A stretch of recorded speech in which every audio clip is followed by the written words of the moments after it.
Fourth question था शायद वो, dn is n-1 times dn-1 plus dn-2। चलो, तो we had to prove this without formula. फॉर्मूले से तो आ ही जाएगा, तो देखो कैसे प्रूव करेंगे। ये देखो, ये रहे अपने, मान लो 1 2 3 डॉट डॉट डॉट n, और ये उनके default positions, first second third dot dot dot nth। Alright, तो अपन को क्या चाहिए। हाँ ब्रायन, चेक करता हूँ मैंने अभी व्हाट्सएप खोला ही नहीं। सो सेइंग कि यहाँ से यहाँ अपन को मैपिंग करनी है such that 1 is not at first, 2 is not at second and so on. तो चलो अपन फर्स्ट केस लेते हैं। फर्स्ट केस, अब इसमें देखो एक्चुअली अपन को dn in terms of dn-1 and dn-2 निकालना है। तो dn-1 का मतलब क्या होता है, वी नो हाउ, मतलब dn-1 बेसिकली मीनिंग क्या हो जाएगा, how many derangements of, number of derangements of dn-1 would be number of derangements of n-1 objects। all right, मतलब if you have n-1 objects, उनके डिरेंजमेंट्स कितने होंगे, dn-1। dn-2 का technically meaning क्या होगा, number of derangements of n-2 objects. Alright, ऐसा। तो इन दोनों का यूज करते हुए dn एक्सप्लेन करना है। तो देखो कैसे हो जाएगा। आप फर्स्ट केस ले रहे हैं, देखो 1 फर्स्ट पे नहीं है, तो 1 के पास कितने ऑप्शंस हैं, 1 के पास कितने options, 1 can go to second place, third place, dot dot dot nth place, चलेगा। बोलो, 1 can go to any one of these places. ठीक है, तो मैं केस ले रहा हूं, वो एक केस में ही आंसर आ जाएगा, 1 एट nth, चलेगा। 1 nth पे जाके बैठ गया, ऐसे n-1 पॉसिबिलिटीज है, बट एक केस के हिसाब से आंसर आ जाएगा हमारा। अगर 1 nth पे जाता है, ठीक है, 1 nth में जाता है, then there are two possibilities, one goes at nth, then nth goes at 1, या फिर nth वाला doesn't go at first। yes or no, बोलो बोलो। Yes. यही हो सकता है कि यार 1 वाला nth पे जाके बैठ गया, मान लो एक केस ये पकड़ रहा हूं मैं। सिमिलर केस होगा, 1 2 पे जाके बैठ गया, 1 3 पे जाके बैठ गया, ऐसे करते करते 1 nth पे जाके बैठ गया। अगर 1 nth पे जाके बैठ चुका है, तो nth के पास क्या क्या हो सकता है, then either n will go to first और नॉट गो टू फर्स्ट, यही पॉसिबिलिटीज हैं। या तो 1 पे जाएगा या नहीं जाएगा, और क्या हो सकता है ना। चलो Yes, ध्यान sir. से देखना। अब n अगर फर्स्ट पे बैठ गया, तो कितने बच्चों को समझ आ रहा है, बच्चे n-2 ऑब्जेक्ट्स को इन n-2 प्लेसेस पे डिरेंज करना है ना, क्योंकि overall you do not want any object to be at their original positions. तो do you understand, dn-2 ways हो जाएंगे। अगर 1 nth पे है और n फर्स्ट पे है, तो 2 2 पे नहीं जाना चाहिए, 3 3 पे नहीं जाना चाहिए, n-1 पे नहीं जाना चाहिए। तो इसको तो dn-2 वेज बोलेंगे, है ना, बोलो। Yes. और Yes. कितने बच्चों को समझा, बहुत अच्छे से देखना। 1 nth पे है ना, 1 is at nth, 2 should not be at second, 3 should not be at third, dot dot dot n-1 should not be at n-1, and n should not be at 1। कितने बच्चों को समझा, इसको dn-1 बोल सकते हैं कि नहीं, बोलो। देखो, Yes, sir. 2 2 पे नहीं जाना चाहिए, टेक्निकली ऐसा हो गया बच्चों, देख लो कि ये n-1 ऑब्जेक्ट्स और ये n-1 प्लेसेस, समझ आ रहा है किसी को।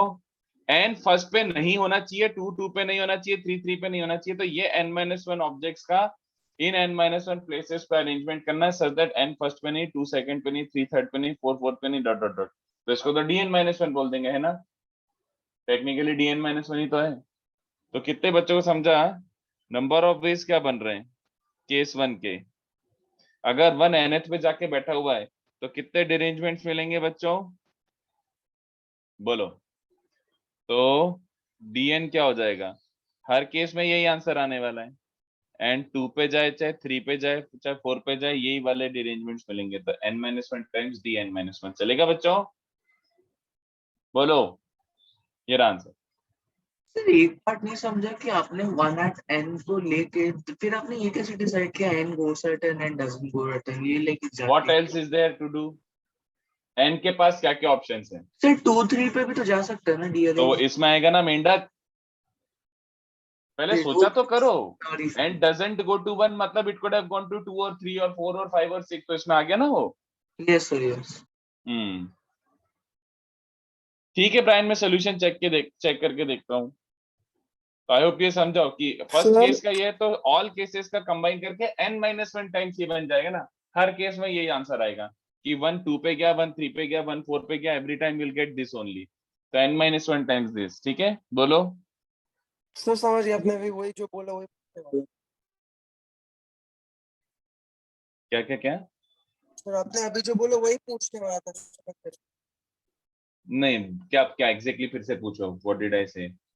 सर आप बोले कि मैं पूछने वाला था कि n-1 कैसे आया, तो वो हर प्लेस का ऐड अप हो गया दिख रहा है ना, 1 2 पे जा सकता है, या फिर 3 पे जा सकता है, 4 पे जा सकता है, फिर nth पे जा सकता है। तो nth वाले का ये आंसर आया। वैसे ही n-1 वाले का भी ये आंसर आएगा, n-2 का भी ये आंसर आएगा, या 1 goes to 2 उसका भी ये आंसर आएगा। तो Yes, 1 के sir. पास n-1 ऑप्शंस हैं ऐसे वाले। सर आपने Yes, sir. सेकंड केस को dn-1 कैसे बोला फिर बोलेंगे? 2 2 1 तो 1 n पे बैठ चुका है ना, यस सर और वो बोल रहा है 2 2 पे नहीं जाना चाहिए, 3 3 पे नहीं जाना चाहिए, डॉट डॉट डॉट n-1 पे नहीं जाना चाहिए, एंड n फर्स्ट पे नहीं जाना चाहिए। तो टेक्निकली वही तो बात हो गई कि ये n-1 ऑब्जेक्ट्स और ये n-1 places, right? Such that 2 2 पे नहीं होना चाहिए, 3 3 पे नहीं होना चाहिए, dot dot dot n first पे नहीं होना चाहिए। तो ये n-1 ऑब्जेक्ट्स हैं और प्लेसेस ये n-1 है, तो इसको तो dn-1 बोलेंगे। अच्छा ओके हम्म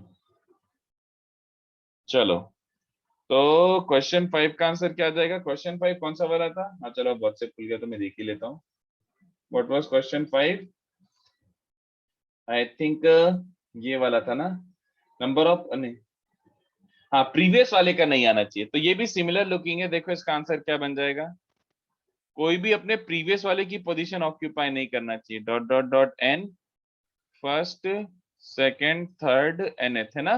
तो अभी इसमें क्या बोल रहा है, ऐसे कितने डिरेंजमेंट्स हो जाएंगे जिसमें, मतलब ऐसे कितने परम्यूटेशन है जिसमें 2 not at first, 3 not at second, dot dot dot nth not at n-1 place. ऐसे कितने परम्यूटेशन है? ठीक है, okay. 1 is free to go anywhere, 1 कहीं भी चलेगा, 1 पे कोई रिस्ट्रिक्शन नहीं, there is no such thing as previous to 1, चलेगा। तो बच्चों इसमें क्या करना पड़ेगा, 1 पे कोई प्रॉब्लम नहीं है। तो 1 पे अपन केसेस बनाते हैं बच्चों, ओके। एक सेकंड सोचने दो।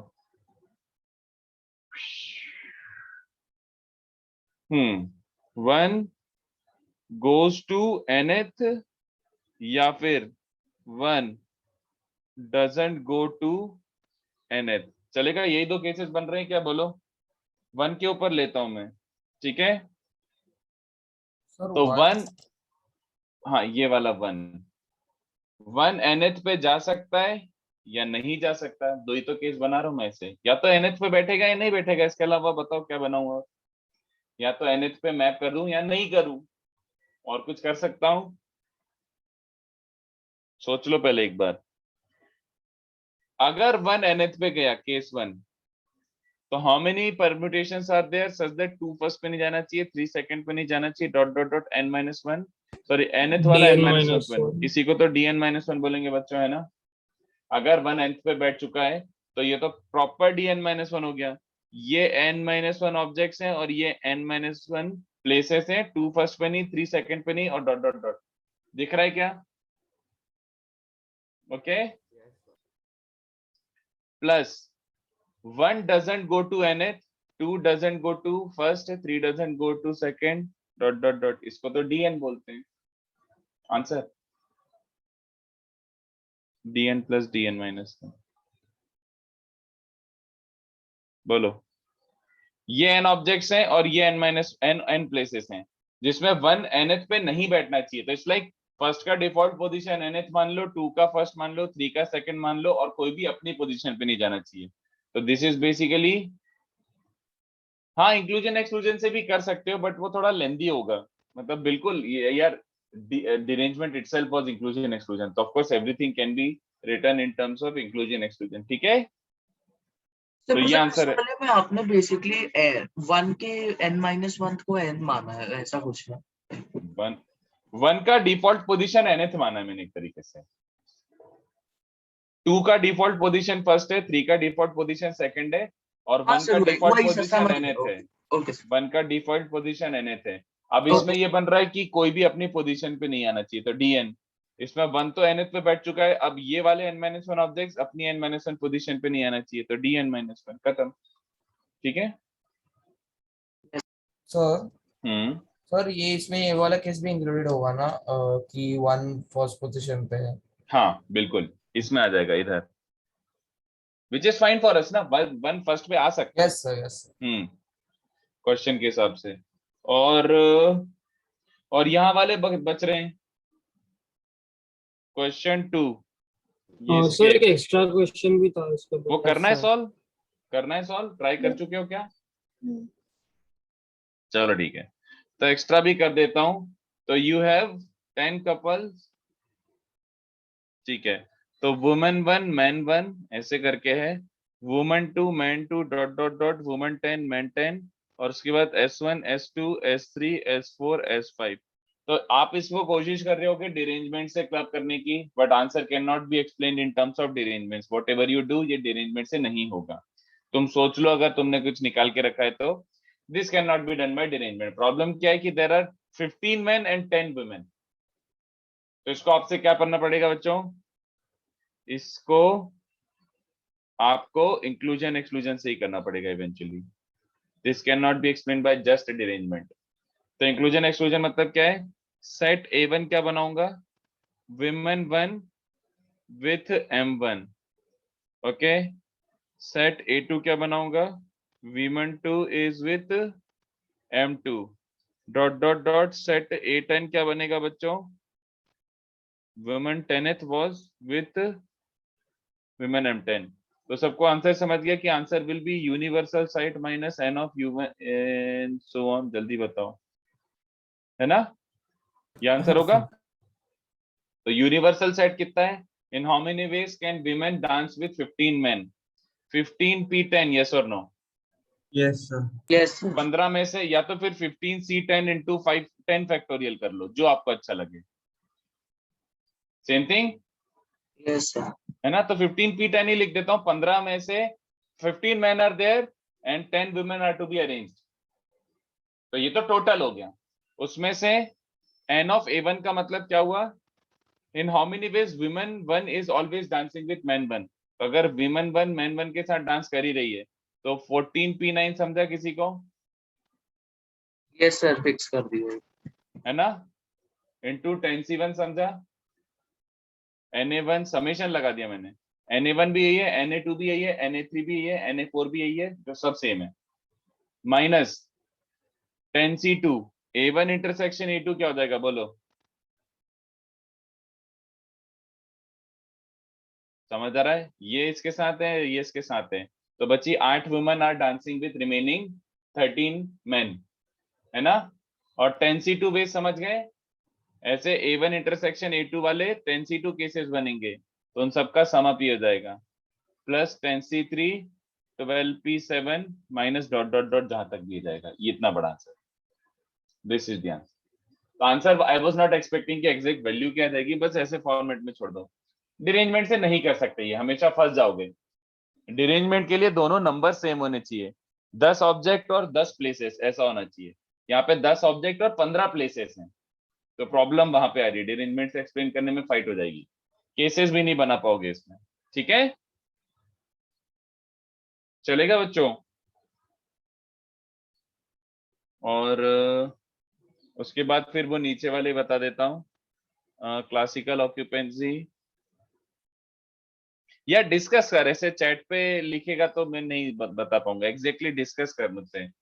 अगर सोल्यूशन बोलना है तो tell me what exactly you are doing. Chat पे पढ़ के नहीं कर पाऊंगा मैं अभी.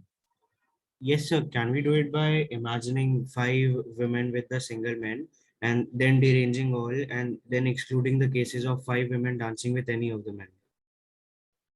नहीं तो अपन उसको एक्स्ट्रा काउंट कर रहे हैं ना जबरदस्ती। अब चल मान ले ये जो 10 वुमेन है ना, ये मान ले डिरेंज्ड है, मान ले, और जो एक्स्ट्रा 5 वुमेन है इनके परम्यूटेशन से मुझे क्या लेना देना, वो तो एक्स्ट्रा काउंटिंग करवा रहे हैं ना। Every time I have a derangement of this, but इसके डिरेंजमेंट मतलब इसके फिक्स करने के बाद भी ये विमेन तो परम्यूट कर रही है ना इधर, तो वो सारे केसेस पॉइंटलेस हैं। Why would I count those cases? And if you want to delete those cases, how will you delete those cases? वो डिलीट करना ही पॉसिबल नहीं हमारे लिए, बिकॉज हमें नहीं पता कि एग्जैक्टली कौन किसके साथ नाच रहा है। Okay, sir. चलो A1 2 3 4 dot dot dot 7 comma B is ABCD। तो उसने क्या बोला है, how many onto functions. तो बच्चों अच्छा ये भी करके जा चुका था मैं, सॉरी। ऑन टू फंक्शंस का मतलब ये है कि ये 7 डिस्टिंक्ट ऑब्जेक्ट्स ये 4 सेल्स में रखना है such that no cell empty. उसके बाद क्वेश्चन 1, तो देखो बड़ा इंटरेस्टिंग क्वेश्चन है, काफी सिमिलर टाइप का क्वेश्चन जेई में पूछा जा चुका है। 11 C2 9 raised to 10 dot dot dot. तो कितने बच्चों को समझ रहा है इट रिजेंबल्स दिस, यस और नो? Yes sir. इतना तो सबने विजुलाइज कर लिया होगा, है ना? Dot dot dot. तो कितने बच्चों को दिख रहा है यहाँ पे r की वैल्यू क्या है इस वाले में? Here r is 11 n is 10। तो बच्चों ये एक्चुअली होता क्या है, ये होता है number of ways of distributing and distinct objects into r distinct cells such that no cell empty. कितने बच्चों को समझा? पॉसिबल ही नहीं है, 0। बोलो 10 ऑब्जेक्ट्स को 11 सेल में आप पुट कर सकते हो क्या such that no cell empty? Number of ways 0, 10 distinct objects into r distinct cells, sorry 11 distinct cells such that no cell empty। ये क्वेश्चन बन रहा है, ऐसा हो ही नहीं सकता, एक सेल तो एम्प्टी रहेगा ही रहेगा। तो नंबर ऑफ वेज 0। तो आप सच में भी कैलकुलेट करके देखना चाहते हो अगर कैलकुलेटर से, तो करके देख लो, गुड लक टू यू, वो सच में 0 आएगा। ठीक है, सेकेंड वाला क्या है, 10 raised to 10 minus 10 C1 9 raised to 10 plus dot dot dot. तो ये कितने बच्चों को समझा, R भी 10 है और N भी 10 है। तो 10 distinct objects to be distributed into 10 distinct cells such that no cell empty. इसका आंसर बताएगा कोई? पीपल क्या आंसर आ जाएगा? 10 ऑब्जेक्ट्स को 10 सेल्स में। Very good, answer is 10 factorial. Answer is 10 factorial. 10 objects को 10 सेल्स में रखना है, तो ये तो बेसिकली परम्यूटेशन हो गया। 10 object 10 cells such that no cell empty, तो ये तो वो हो गया कि 10 लोगों को 10 चेयर पे बिठाना टाइप केस हो गया। और 13 वाला क्या बन रहा है, सॉरी थर्ड वाला, तो 9 raised to 10 minus 9C1 8 raised to 10 plus 9C2 7 raised to 10 dot dot dot dot. तो इसमें R हो गया बच्चों 9 और N हो चुका है 10। तो कितने बच्चों को ये समझ रहा है कि in how many ways 9 distinct objects, sorry 10 distinct objects into 9 cells and no cell empty। तो कितने बच्चों को समझा यार? ये तो वैसी वाली बात हो गई कि एग्जैक्टली एक सेल में 2 जा रहे होंगे, हाँ या ना? एग्जैक्टली एक सेल में 2 जा रहे होंगे, चलेगा? बोलो। तो 10C2 समझा? हाँ बोलो बोलो, सॉरी सोच लो पहले। 10C2 समझा? Yes sir. उसके बाद 10C2 का मतलब है मैंने 2 उठा के उनका एक ग्रुप बना दिया और बचे 8 और ऑब्जेक्ट्स, ये चाहिए इनटू 9 फैक्टोरियल। क्या मैं इसमें कुछ मिस कर रहा हूँ? सर इनटू 9C1 भी ना, 10C2 आप कौन से में डाल रहे हो वो भी तो 9 फैक्टोरियल में आ जाएगा ना, काहे चिंता कर रहे हैं? देखना मैंने क्या किया, मान ले मैंने 2 ऑब्जेक्ट्स उठाए, A1 A2 का एक बंडल बना दिया। 10C2 का मतलब क्या हुआ, A1 और A2 पिक कर लिए कि ये दोनों जाएंगे सेल किसी भी सेल में, है ना? अच्छा ओके समझा। हाँ सर वही 9C1 into 8 वो फैक्टोरियल वही बात होगी ना, हाँ 9C1 sir. into 8 factorial is 9 factorial. उसके बाद बचे जो 8 ऑब्जेक्ट्स हैं A1 A3 A4 से लेकर A10 तक, तो 9 सेल्स में इन 9 ऑब्जेक्ट्स को परम्यूट कर दो, तो ऑब्जेक्टिव इज मेट, है ना? तो ये आंसर है 10C2 into 9 फैक्टोरियल। अलग बोलो मेथड क्या वो बताओ। बोलो। हाँ सर लाइक मैंने पहले जो 10 ऑब्जेक्ट्स है उसमें से लाइक परम्यूट के 9 प्लेसेस में 9 सेल्स में, that will be 10P9 and जो लास्ट वाला ऑब्जेक्ट है उसको लाइक 9 प्लेसेस है जाने के लिए, and each case will be repeated 2 times, so like divide by 2 कर दिया। एक सेकेंड, 10 ऑब्जेक्ट्स को 9 प्लेसेस पे अरेंज कर दिया। हाँ सर, लाइक 10p9 हो जाएगा, लाइक कोई भी 9 को अरेंज करेंगे ना। नहीं नहीं नहीं, कैसे अरेंज कर सकता है? नहीं नहीं नहीं नहीं, कुछ मीनिंग नहीं समझा। 10 नहीं नहीं, ऑब्जेक्ट्स हमने लाइक को, पता है क्या, वो पहले किया था, 10 स्टूडेंट्स है, 5 चेयर्स पे अरेंज करना है, तो 10p5 वेज होते थे। अच्छा ठीक है, वो कर रहा है तो हाँ एक सर। ऑब्जेक्ट होल्ड कर रहा है अभी। हाँ सर, और उसको लाइक 9 वेज है लास्ट ऑब्जेक्ट को, बिकॉज बट लाइक इसमें 9 सेट्स रेपिटेशन है। नहीं होगा।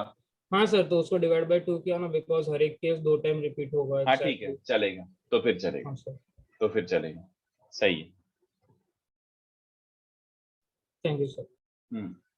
फिर क्वेश्चन 4 आया इसका answer. Number of ways of arranging 10 distinct beads into 4 abacus strings। 10 distinct beads. Sir 13 factorial by 3 factorial है। वेरी गुड, सही है, very thank you good. Sir. देखो कैसे करेंगे इसको करने के बहुत तरीके में। मेथड 1 एक सिंपल एकदम बेसिक काउंटिंग से भी कर सकते हैं, पता है इसको। Such a irritating sum can be done by basic counting. चलो ये रही 4 abacus strings। मुझे बताओ, आपके पास 10 डिस्टिंक्ट बीड्स हैं, तो बीड 1 के पास बोला कि चल बता तेरे पास कितने ऑप्शन है, बोलो। 4। 4 ऑप्शन है ना, तो उसको पहली बीड को मैंने किसी भी उसमें जाके रख दिया, डजेंट मैटर, है ना।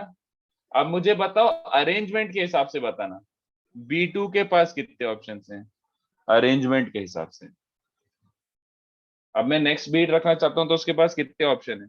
4 है। 5 हैं, 5। देखो कौन से sir Before one about and the after Beed one. And इसके बिलो द ऊपर, बीड। इसके नीचे, या फिर बचे 3 में, हाँ या ना, बोलो। इसके ऊपर, इसके नीचे, या फिर बचे 3 में। अरेंज कर रहा हूं ना, तो ऊपर नीचे is an arrangement, right. Yes. हाँ, तो 5 ऑप्शन। तो चलो, आपको लग रहा होगा अब सर आप खुद फंस जाओगे इस मेथड से। Fortunately no. चलो मैंने मान लो इसी के ऊपर रख दिया, तो B3 के पास क्या ऑप्शन है, जल्दी बोलो। Sir 7 option. नहीं, 1 सर 2 6। 3 4 5 6 ओह ऑप्शन है। Sorry sir. बट आपने बोला कि नहीं सर, इसमें 6 आ रहे हैं, बट हो सकता है ना नॉन यूनिफॉर्म हो। तो चलो मैंने यहाँ पे रखा था अपना सेकंड बीड। तो थर्ड के पास कितने ऑप्शन है, 1 2 3 4 5 6। कितने बच्चों समझा, ये तो यूनिफॉर्म है।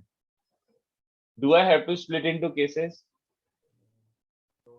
अब बताओ, after putting the third bead, मान लो यहाँ पे रख दिया मैंने third bead, let's say third bead was kept here, कहीं भी रखो।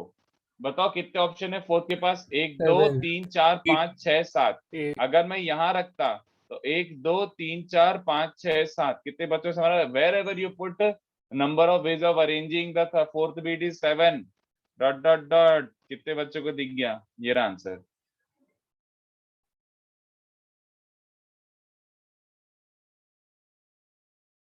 चलेगा? 13 factorial Yes. Upon 3 factorial. Method 2 देखो, ये भी अच्छा मेथड है। इस बार ध्यान से देखना, अरेंजमेंट करना और डिस्टिंक्ट बीट्स हैं। तो एक काम करो, इसको करने के लिए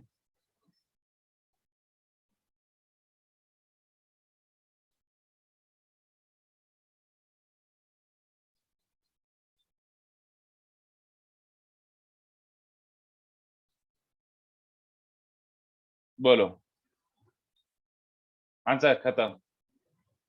10 बीड रखी हुई है, 10 बीड रखी हुई है, और आपको 4 अबेकस स्ट्रिंग में करना है। तो आप क्या कर रहे हो बच्चों, 3 सेपरेटर डाल रहे हो, ठीक है।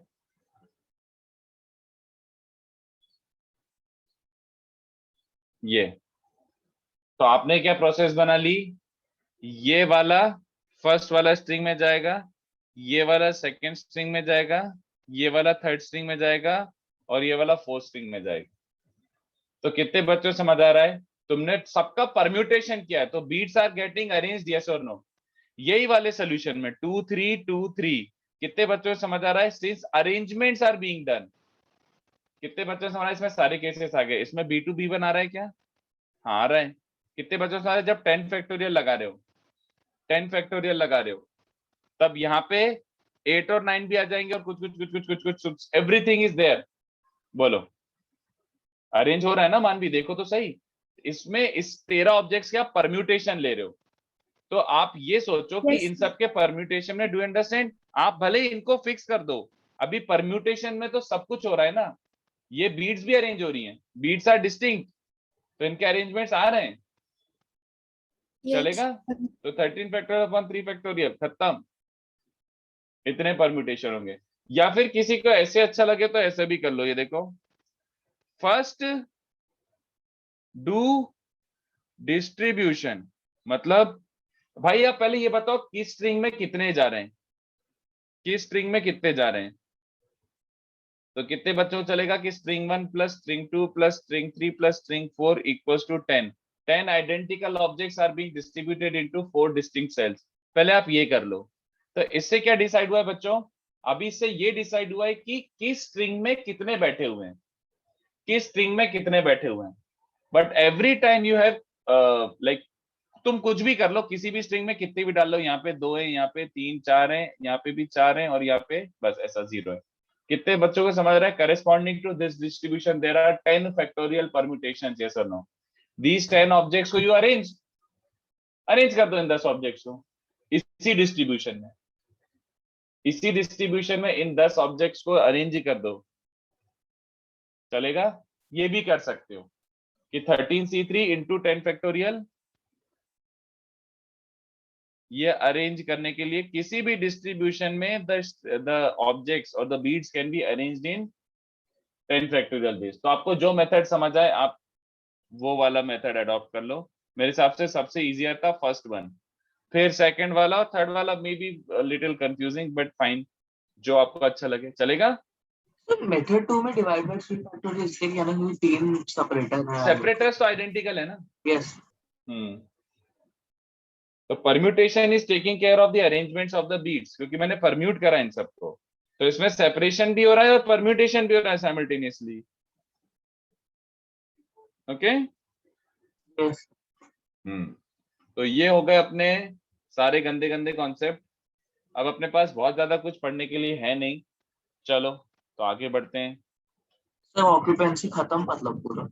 हाँ, जो अपने सिलेबस वाले ऑक्यूपेंसी प्रॉब्लम्स थे वो खत्म हो गए। Okay sir. चलो तब अपन को नेक्स्ट पढ़ना है सर्कुलर परम्यूटेशन है और जनरेटिंग फंक्शन है। तो पहले मेरे को इंटरेस्टिंग लगता है जनरेटिंग फंक्शन, तो मैं वो पढ़ा देता हूँ। बट इस पे अपन को बहुत ज्यादा 500 सम्स नहीं करने, ठीक है? अपन को इसको बेसिक आइडिया पकड़ना है। We are not doing generating function olympiad level वाला, अपन को बेसिक पढ़ना है, एकदम बेसिक। तो जनरेटिंग फंक्शन बच्चों क्या होता है? Generating function is also a method for selection of, this is a method which helps us in selection of objects out of identical objects. अपन ने ऐसा कहीं पे देखा है क्या अभी तक?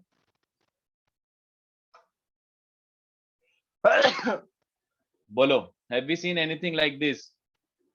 अपन ने लास्ट टू लास्ट लेक्चर ही किया था, 4 A's 5 B's 6 C's and 7 D's। इसमें से आपको 4 सिलेक्ट करने, याद आ रहा है? Then basically you wrote this equation, XA plus XB plus XC plus XD is equals to 4। याद आ रहा है? तो इसी चीज को करने का ऑल्टरनेट मेथड है, and it might be faster, it might be faster than solving the equation. ठीक है? तो ये काफी यूजफुल हो सकता है। तो जनरेटिंग फंक्शन समझाता हूँ। चलो, तो generating function as a concept बहुत इजी है, बट पहले अच्छे से बैठ के आपको 15 से 20 मिनट सुनना पड़ेगा। ठीक है? 15 से 20 मिनट चुपचाप सुनना, चुपचाप बैठ के सुनना। चलो, तो मैं एग्जांपल के थ्रू ही समझा सकता हूँ what is a generating function. Let me explain with an example. तो ऑब्जेक्टिव अपना क्या है? Let's say number of ways of selecting. बहुत अच्छे से सुनते रहना, एक एक वर्ड सुनना। Number of ways of selecting n object select करने out of n A's n B's n C's n D's. ठीक है? तो अपन को ये तो पहले से ही आता है यार, हमें आंसर पता है एक्चुअली में। Answer is XA plus XB plus XC plus XD equals to, नहीं यार मुझे अरे यार नहीं, मैं सही एग्जांपल ले रहा हूँ। मैं इसके बाद बताता हूँ तुम्हें कि प्रॉब्लम क्या हो जाएगा। देखो हमें आंसर तो ये मिल रहा है, मतलब बस यही आंसर है। आंसर भी नो क्या है, n+3c3 है ना। आंसर हमें पहले से ही पता है, इस इक्वेशन से ये 1 सेकंड में आ रहा है। तो इस इक्वेशन से अगर 1 सेकंड में आ रहा है तो why am I going for another method. Just सुनो, समझ आ जाएगा। प्रॉब्लम कब आ जाएगी बताओ, जब इसमें से let's say 3n object select करने। अगर इस पूरे पूल में से 3n ऑब्जेक्ट सिलेक्ट करने, तो कितने बच्चों को समझ आ रहा है इक्वेशन क्या बनेगी, बोलो। Sir but inclusion subjected to exclusion what use करना कंडीशन, पड़ेगा। सब्जेक्टेड टू व्हाट कंडीशन, बोलो समझा किसी को। सम तो 3n होना चाहिए but subjected to this condition, yes और नो। तो ये थोड़ा सा दिमाग खराब होने वाली बात हो गई ना, बोलो। अरे यार Yes, sir. इंक्लूजन एक्सक्लूजन लगाना पड़ेगा, इसमें 4 सेट बना के उसको धूम मचानी पड़ेगी। बात समझ आ रही है, पक्का। तो अगर मैं थोड़ा सा नंबर बढ़ाता हूं तो इंक्लूजन एक्सक्लूजन लगाना पड़ेगा, 4 सेट बना के उसको सॉल्व करना पड़ेगा, तो थोड़ा बोरिंग हो जाएगा, it might take some time. तो चलो पहले मैं मेथड समझाता हूं। मैं तो इसी एग्जांपल को सॉल्व कर रहा हूं, उसके बाद आप 3n वाला भी सॉल्व कर पाओगे विद इन सेकेंड्स। ठीक है, तो ये अपन को आंसर पता है, बट ऑल्टरनेट मेथड अपन क्या निकाल रहे हैं, जनरेटिंग फंक्शंस। अपन ऑल्टरनेट मेथड निकाल रहे हैं जनरेटिंग फंक्शंस। ठीक है, जनरेटिंग फंक्शंस क्या होता है और उससे कैसे करेंगे ये वाला। तो लुक एट दिस, एक पहले नोटेशन दे रहा हूं and I want you to get used to this notation. एक नोटेशन दे रहा हूं and I want you to get used to this notation. ठीक है a की पावर n1, b की पावर n2 इंटू c की पावर n3 इंटू d की पावर n4। अगर ये तुम्हें प्रोडक्ट मिलता है, if you are getting this term, I want you to know that इसका मीनिंग आपके लिए क्या है। If you see this term then आपको इसको क्या इंटरप्रेट करना है। n1 a's हैं आपके पास, n2 b's हैं, n3 c's हैं, n3 c's हैं and n4 number of d's हैं। चलेगा क्या, क्या ये बात आपको चलेगी, बोलो। ठीक है, तो जैसे इसका मतलब क्या हुआ, 1a 1b 1c 1d। समझ पा रहे हो मेरी बात। इसका मतलब क्या हुआ, b⁻10, बोलो, डॉट डॉट डॉट एनीथिंग, ऐसे एग्जांपल लिख रहा हूं, चलेगा। इसका मतलब क्या होगा, a⁻n का मतलब n a's। ठीक है, ऐसे कुछ भी, a⁻n का मतलब जस्ट n a's हैं और कुछ नहीं है, बाकी सब। तो index represents that many number of objects, the index represents that many number of objects. ठीक है, अगर ये हमने स्टेब्लिश कर लिया है, ओके, तो कंसीडर दिस प्रोडक्ट। और ये प्रोडक्ट भी कैसे लिख पा रहा हूं मैं, बहुत आसान है बच्चों, आप खुद ही इंस्टिंक्टिवली डेवलप कर लोगे इसको। कंसीडर दिस प्रोडक्ट,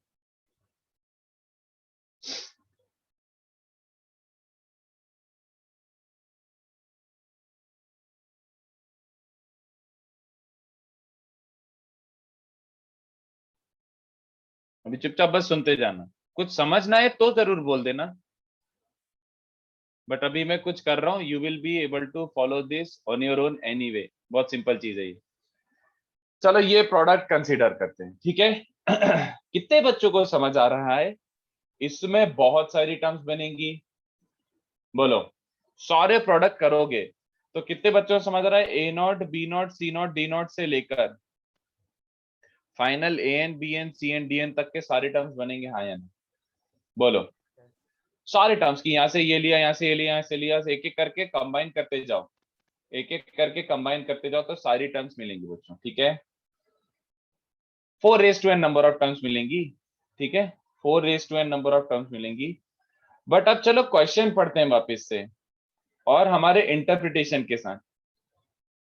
अगर number of ways of selecting n objects out of these, ये चाहिए अपन को। ठीक है, इसका मतलब क्या बन रहा था, ABCD का मतलब था एक A एक B एक C एक D।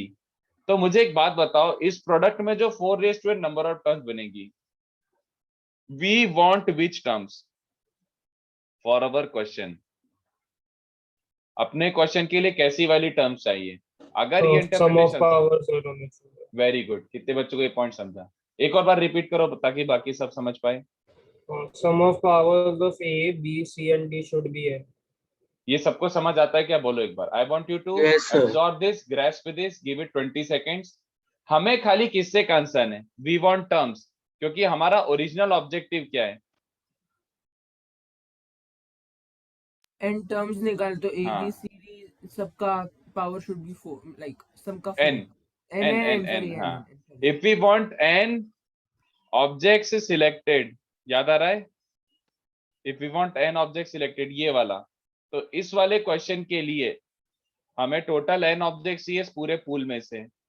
तो कितने बच्चे समझ रहे हैं? For this we only want terms such that sum of indices of A, B, C and D, such that sum of indices of A, B, C and D is equals to n, yes or no? अगर ये समझा है तो अपना 90% of the काम हो गया। बोलो। तो a term of this form ये चलेगा हमें, क्यों? क्योंकि इसका मतलब है n is, but a term of this form ये नहीं चलेगा। इसका मतलब क्या हो जाएगा? n एज हो चुके हैं, एक b, एक c और एक d हो चुका है। तो आपको सम ऑफ इंडाइसेस n चाहिए। आई होप यहां तक सबको क्लियर हो। अब एक बात बहुत अच्छे से सुनना, सम ऑफ इंडाइसेस n हो, ऐसे कितने टर्म्स हैं? ठीक है, number of such terms is our answer. क्या ये समझ आता है बच्चों को? Yes, sir. ऐसे जितने टर्म्स बनेंगे वही तो आंसर हो गया, क्योंकि हर टर्म टेक्निकली क्या रिप्रेजेंट कर रहा है? एक सिलेक्शन। तो जितने सिलेक्शन होंगे उतने टर्म्स होंगे एंड वाइस वर्सा। ये समझ आ रहा है? अपन को अब बस खाली ये करना है कि इसमें ऐसे कितने टर्म्स है such that sum of indices n होगा। जल्दी बताओ। तो है ना? n1 plus n2 plus n3 plus n4 is equal to n। अरे वो तो अपन पहले ही कर चुके हैं बे। अपन ऑल्टरनेट मेथड देख रहे हैं, वो तो कर ही चुके हैं, वो तो आते ही अपन को। There is an alternate method. ठीक है, हाँ जयशंकर बोल सकते हो। तो देखो, अब मैं किसी भी मेथड से नंबर ऑफ टर्म्स निकालूं, आपको प्रॉब्लम नहीं होना चाहिए। Number of terms is the answer ना, ये आप एस्टेब्लिश कर चुके हो। अब मैं वो कैसे भी निकालूं कि ऐसी कितनी टर्म्स होगी, वो मेरे ऊपर है। तो देखो अब मैं क्या करता हूं, replace all A B C and D by X. सबको एक्स लिख दो। ठीक है, सुनते जाओ चुपचाप अपनी। अगर मैं सबको एक्स लिखता हूं तो a रेज टू n का मतलब क्या बन चुका होगा? x रेज टू n, है ना? a raise to n minus one into बी, ऐसा टर्म अपन को चाहिए था, बिल्कुल चाहिए था। सम ऑफ इंडाइसेस n बन रहा है, ये भी क्या बन चुका होगा? x raise to n। a raise to n minus three B C D, ये भी क्या बन चुका होगा? x raise to n। कितने बच्चों को समझ आ रहा है कि ऑल सच टर्म्स, कैसे सच टर्म्स जिनका सम ऑफ इंडाइसेस क्या था? n, have become x raise to n, yes or no? बोलो। सारे के सारे ऐसे वाले जो टर्म्स हैं वो x रेज टू n बन चुके होंगे। Hence, कितने बच्चों को समझ आ रहा है? ये वाला जो अपना प्रोडक्ट था गंदा सा, बच्चों ये जो गंदा सा प्रोडक्ट था, ये बन चुका है। बोलो, ये वाला प्रोडक्ट ये बन चुका है। ठीक है, और सारे ऐसे के ऐसे terms x raise to n बन चुके हैं। तो ऐसे मान लो ऐसे टर्म्स कितने थे बच्चों? ऐसे मान लो certain m number of terms थे। तो इसका मतलब है इस प्रोडक्ट में x रेज टू n कितनी बार बन रहा होगा? m टाइम्स, यस और नो? Yes sir. तो कितने बच्चों को समझा? इसमें coefficient of x raise to n is the answer, yes और नो? ये जितने भी टर्म्स थे सबके सब x रेज टू n बन चुके हैं। तो x रेज टू n कितनी बार फॉर्म हो रहा है? एक तरीके से जितने ये नंबर ऑफ टर्म्स थे, तो जितनी बार x raise to n form हो रहा है उतना ही नंबर ऑफ ऐसे टर्म्स थे और वही अपना आंसर था। और जितनी बार भी x रेज टू n बन रहा है वो तो कोएफिशिएंट कहलाता है, यस और नो? अगर 10 बार x रेज टू n बना तो 10 times x raise to n लिखते हो ना। बोलो, तो कितने बच्चों को समझा कि x रेज टू n का coefficient is the answer in this कचरा? बोलो। Yes sir. पक्का? ये समझा? अब इसके बाद तो जो कैलकुलेशन है वो बाइनोमियल थ्योरम है। Now it is easy simple BT है। ये तो अपने पास ये मिल चुका है बच्चों। इसमें coefficient of x raise to n ढूंढना है, चलेगा क्या? सो बाइनोमियल में तो लाइक मल्टीनोमियल से करना पड़ेगा and ना इसमें तो चुप n है। टर्म्स। हट। क्या जीपी है? हाँ, कितने अच्छा बच्चों को हाँ दिख रहा है? ये ये तो जीपी है। और 1 माइनस एक्स रेज टू -4 चलेगा? आई होप आपको ये फॉर्मूला याद हो, इसमें ये फॉर्मूले का यूज आएगा। नेगेटिव इंटीग्रल इंडेक्स का फॉर्मूला आपको सिखाया गया है बच्चों? Yes sir. यस हाँ सर। सर। ये होता है,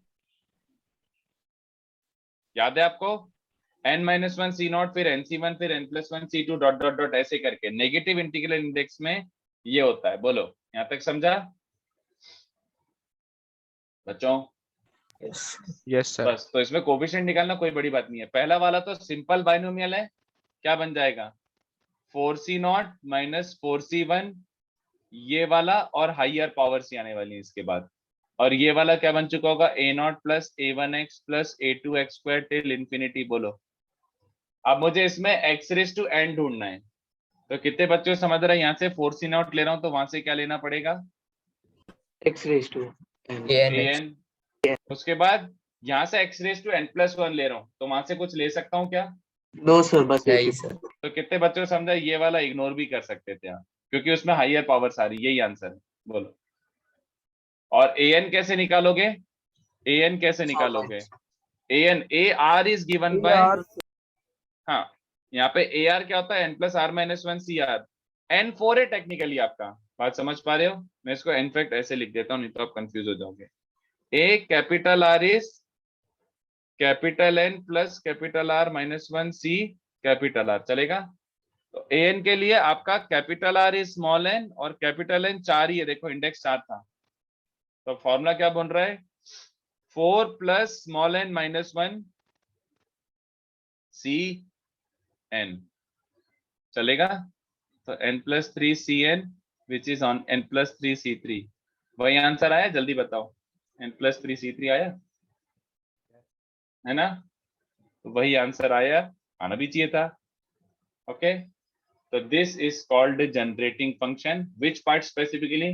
बहुत ध्यान से सुनना, अभी मैंने इसको सम अप नहीं किया है। अभी तक आई एम होपिंग सबको समझा होगा, अभी तक आई एम होपिंग सबको समझा तो होगा कि अच्छा हुआ क्या है, हुआ क्या है, ठीक है? बट मेरी बात बहुत अच्छे से सुनना, ये इंपॉर्टेंट है। अब मेरी बात बहुत अच्छे से सुनना। अब आप बिल्कुल क्लेम कर सकते हो सर ये तो बहुत ज्यादा लेंदी है,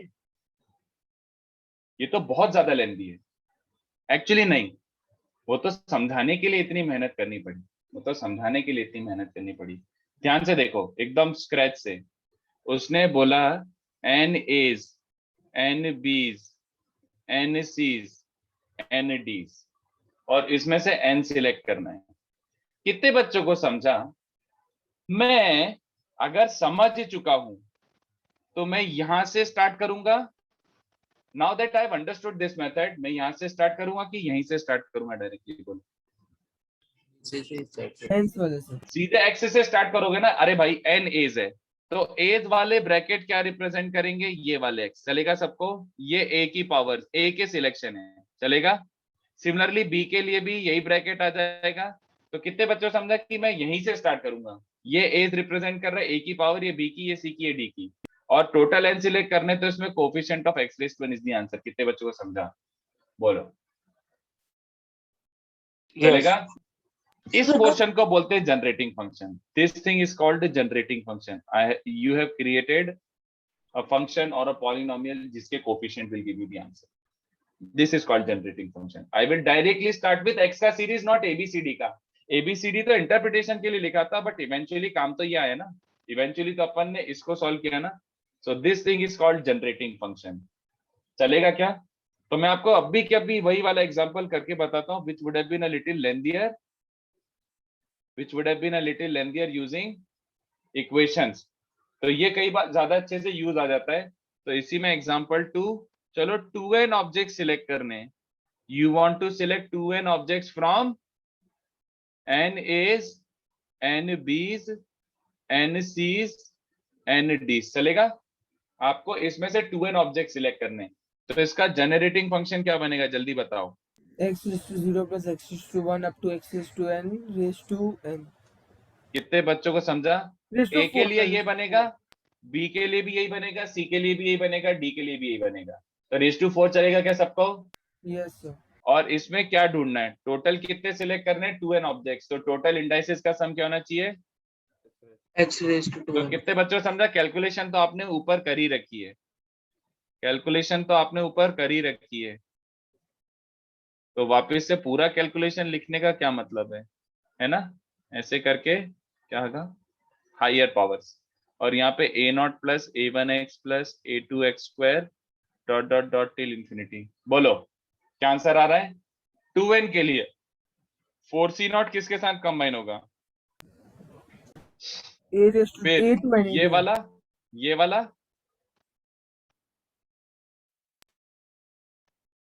A आया ना? minus 1. ये वाला किसी से कंबाइन होगा? No, नहीं, No sir. वो तो ऑलरेडी 2n से बड़ा पावर हो चुका है। ये answer, this is the answer, समझा? बोलो। हाँ सर. तो ये काफी यूजफुल मेथड है बच्चों। Yes Ashutosh, yes. तो ये एक काम करो, लिखो, जैसे लिखना है वैसे लिखो, but this is generating function.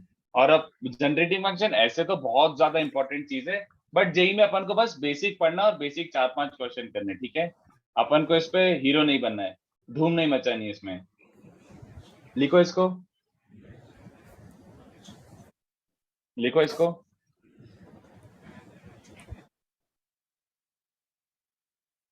तो generating function is coming up with that, ये पॉलिनोमियल टाइप की चीज जिसमें कोफिशिएंट ढूंढना है, इसको जनरेटिंग फंक्शन बोलते हैं। सर एक डाउट है, यहाँ तो equal numbers of A B C D है सर, अगर डिफरेंट नंबर्स हुए लाइक n minus 1 तो n let me frame this as a question for you. Okay. आपका जो भी फर्क पड़ेगा वो किस पे फर्क पड़ेगा? आपके जनरेटिंग फंक्शन पे।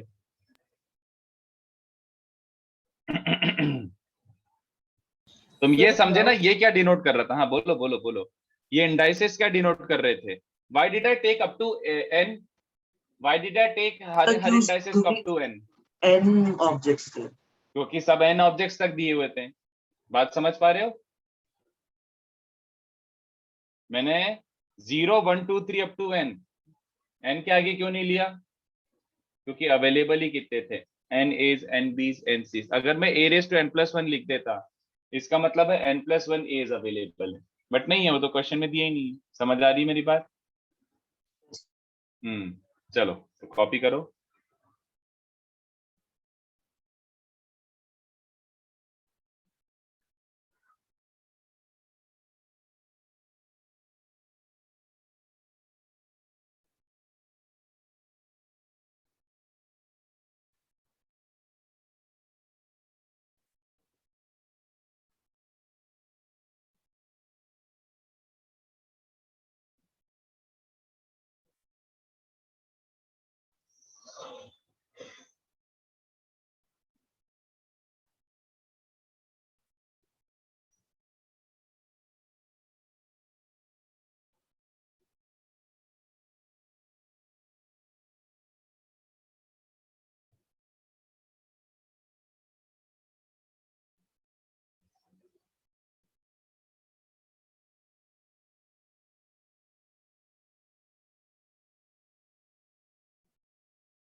So can you show our second example का answer?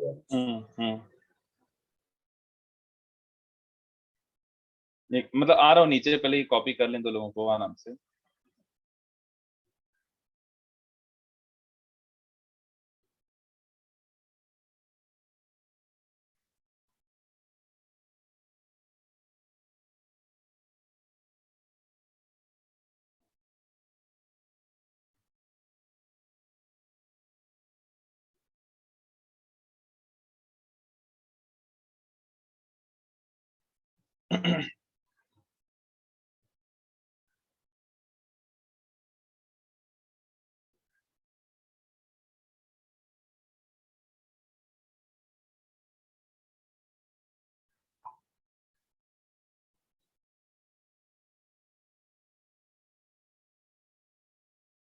हम्म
चलो थोड़ा सा नीचे स्क्रॉल कर देता हूँ।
चलो ठीक है, तो इस पे थोड़ा प्रैक्टिस करवा देता हूँ। और इसको प्योरली आपको किससे करना है?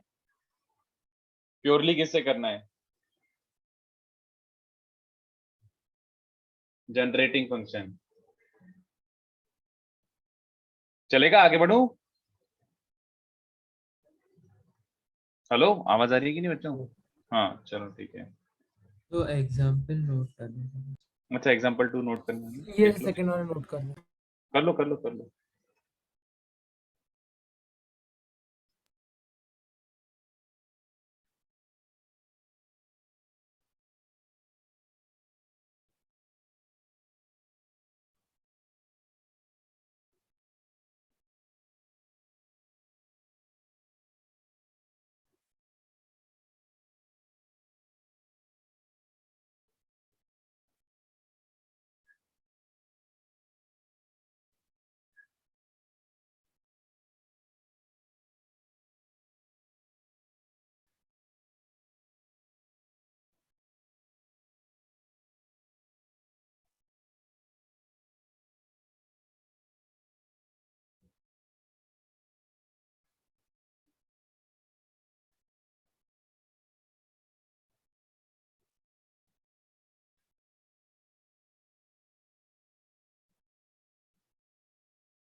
How are we differentiating identical objects into groups of ABC?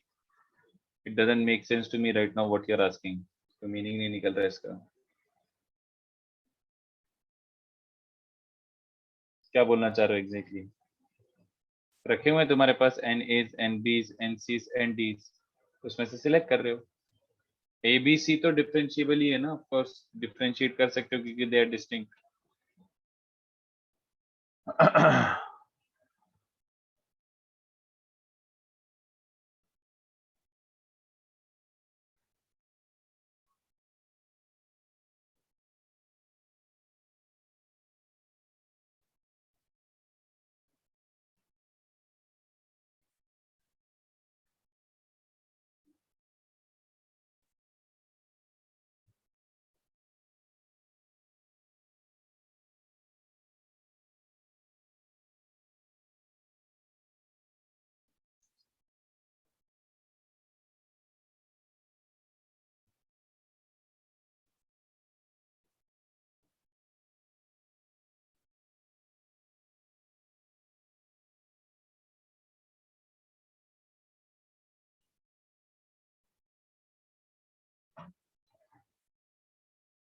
एक सेकंड, फर्स्ट क्वेश्चन दिखाएंगे. यस.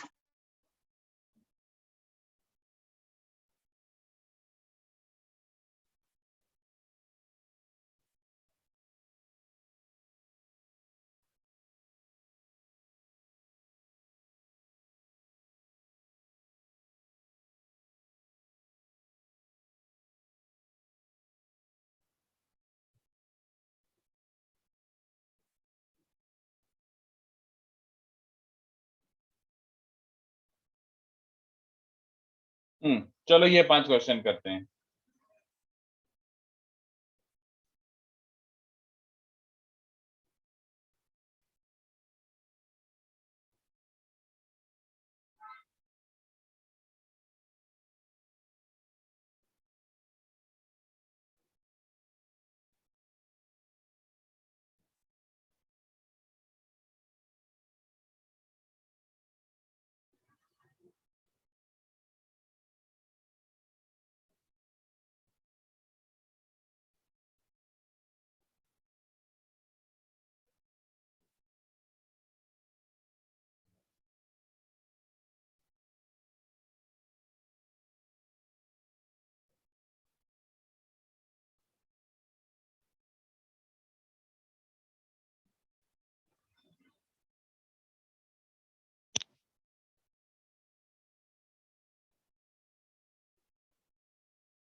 फर्स्ट आ गया generating function.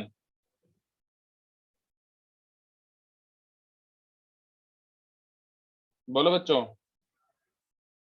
Sir Number- generating function आ गया है. x cube minus 1 whole square into x cube plus 1 into x square plus 1 into x plus 1 into x की power 7 minus 1 into x minus 1 की whole power minus 1. बोलो यही बन रहा है. Yes sir. Yes, sir.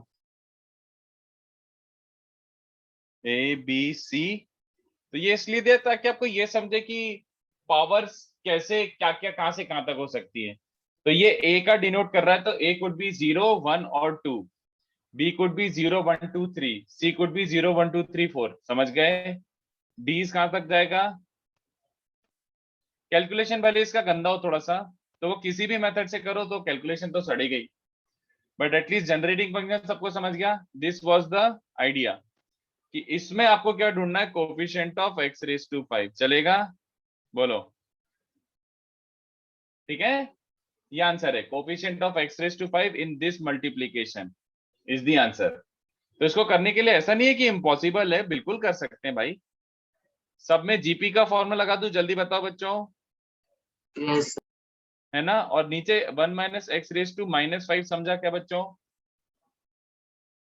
People, Yes, sir.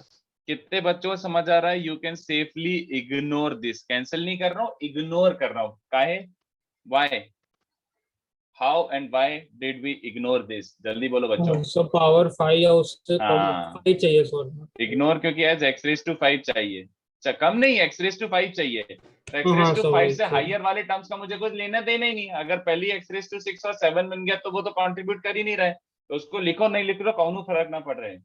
जल्दी बताओ, चले? Yes, sir. तो एक काम करते हैं, अब इनको मल्टीप्लाई करते हैं। तो 1 minus X cube minus x 4 plus x 7 है ना, इग्नोर दिस। समझ गया? तो इसलिए इसका कैलकुलेशन इतना बुरा भी नहीं है। Sir but like why directly 1 minus X cube into 1 minus X to power -5 ऐसे लाइक तीनों में से एक आ जाएगा, कोई बिकॉज फर्क नहीं पड़ रहा है, जैसे भी कर ले बात वही हो जाएगी। हाँ sir.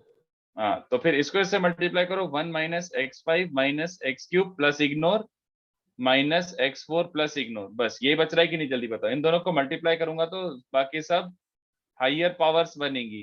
तो 1 और 5, 3 और 8 वाला इग्नोर हो जाएगा, 4 और 9 वाला इग्नोर हो जाएगा, बस तो ये बचेगा। देख लो एक बार।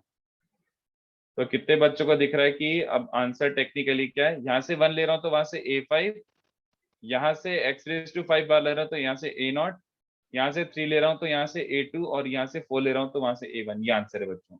Where AR is 5 plus R minus 1 CR। चलेगा? AR is 5 plus R minus 1 CR। People,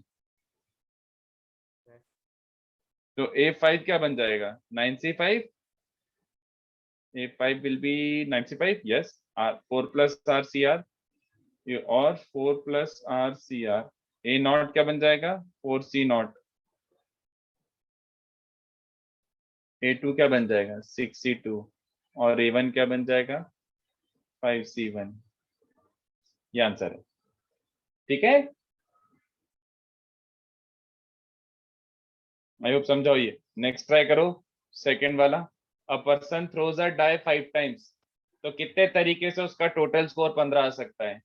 एक डाई को उसने 5 बार फेंका है। समझ गया ना क्वेश्चन का मतलब? कि पहले फेंका, 2 आया उसको नोट कर लिया, फिर फेंका है 3 आया उसको नोट कर लिया, ऐसे करते करते उसने कितनी बार फेंका है? टोटल 5 बार।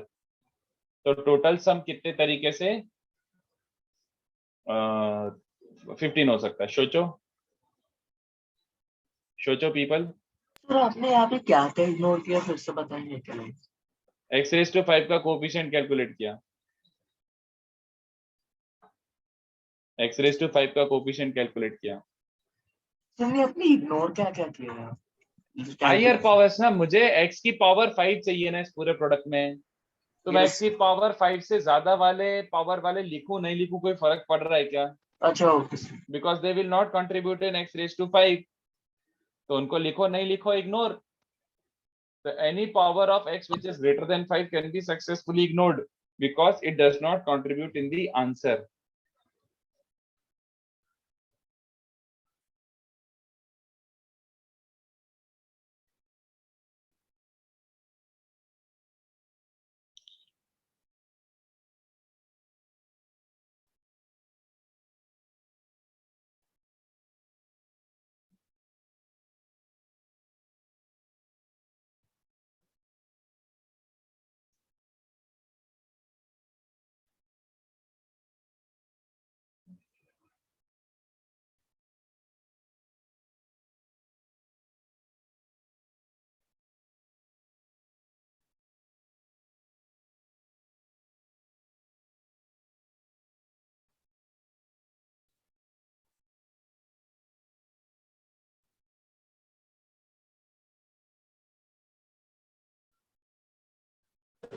सर क्वेश्चन 2 में लाइक सिंपलीफाई करने पे 12 ब्रैकेट्स आ रहे हैं, तो एक कैसे पता चलेगा? 12 तो नहीं आएंगे, 12 आ रहे सच में। हाँ सर।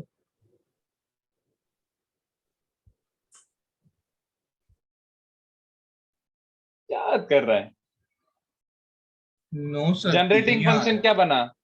सो मैंने 1 + x + x square into up till x5 x6 ना?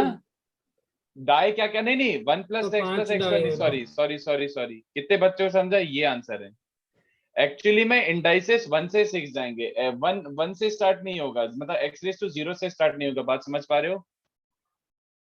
a die can show 1 2 3 4 5 6, तो पहले डाई में 1 से 6 आ सकता है, दूसरे डाई में 1 से 6 आ सकता है, तो इसमें x⁻15 ढूंढना चलेगा। अच्छा मैंने एक दूसरा वाला किया, आप वेरीफाई कर सकते हो। तो गलती है ना फिर, इसके अलावा नहीं क्या कर मतलब सकता है बता? सर मैंने 1 + x + x square up till x5 into What is the 1 index + x square representing right + now? x4 What is the और index representing right now? Up to x5. Number of ones. हाँ फिर 1 + x Number square of- + x4 up till x10, तो इसमें like वो number of twos हो जाएंगे। Sorry तो इसमें कोफिशिएंट नहीं नहीं, तूने पूरा गलती कर दिया, क्वेश्चन का मीनिंग ही चेंज कर दिया। तो इसमें किस चीज का कोफिशिएंट ढूंढ रहे हैं? x का कोफिशिएंट वो 15 होना चाहिए। x का कोफिशिएंट? हाँ सर, ये सर और ब्रैकेट्स है, मतलब 6 ब्रैकेट्स है टोटल। तो गलती है, क्या कर रहा है? कुछ भी कर रहा है तू तो। बोल आगे क्या है? So 1 + x square to power 1 + x square to power 2. So because like 2 will contribute like 2 दो टाइम आएगा ना, like I mean so addition करेंगे तो 2 के लिए 1 और 2 को डिफरेंशिएट करने के लिए 1 एंड इधर लाइक x स्क्वायर के पावर्स लिए है, वैसे ही अप टिल x6 के पावर्स का ब्रैकेट आएगा वैसे। इसका क्या मीनिंग था यहाँ पे? x⁵ का क्या मीनिंग था कि हाँ सर 5? मतलब सारे 5 डाइस में भी 1 आया तो 5 आएगा टोटल। तो तू सम 15 कैसे बनाएगा हमेशा? ये कैसे सर इंश्योर x करेगा? का पावर 15। हट, x का पावर 15, तो इसका मतलब है तूने ये 2 को x का पावर 15 मीनिंग ही नहीं निकल रहा। रुक जा, मैं बताता हूँ। डॉट डॉट डॉट आगे तक क्या है?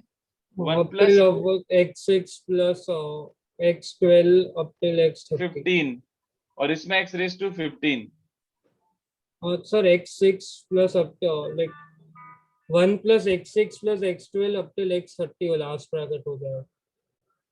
और इसमें तो नंबर ऑफ वंस और नंबर, आई थिंक ठीक है जनरेटिंग फंक्शन, बट ये सॉल्वेबल नहीं है। हाँ सर वही सॉरी नहीं, बहुत ही ज्यादा गलत सोच लिया तूने। ओके ये है ना सिंपल यार, पहला डाई क्या क्या शो कर सकता है? 1 से 6। दूसरा डाई क्या क्या शो कर सकता है? 1 से 6। तीसरा डाई क्या क्या शो कर सकता है? 1 to 6 dot dot dot dot. तो टोटल क्या होना चाहिए? 15। बस, ये तो कितना इजीली कैलकुलेबल है। हाँ गॉट इट सर। वो कुछ ज्यादा ही एक्सट्रीमली कॉम्प्लिकेटेड सोच लिया तू। जनरेटिंग फंक्शन आई थिंक तेरा सही था, बट बहुत ज्यादा कॉम्प्लिकेटेड था। This is the answer.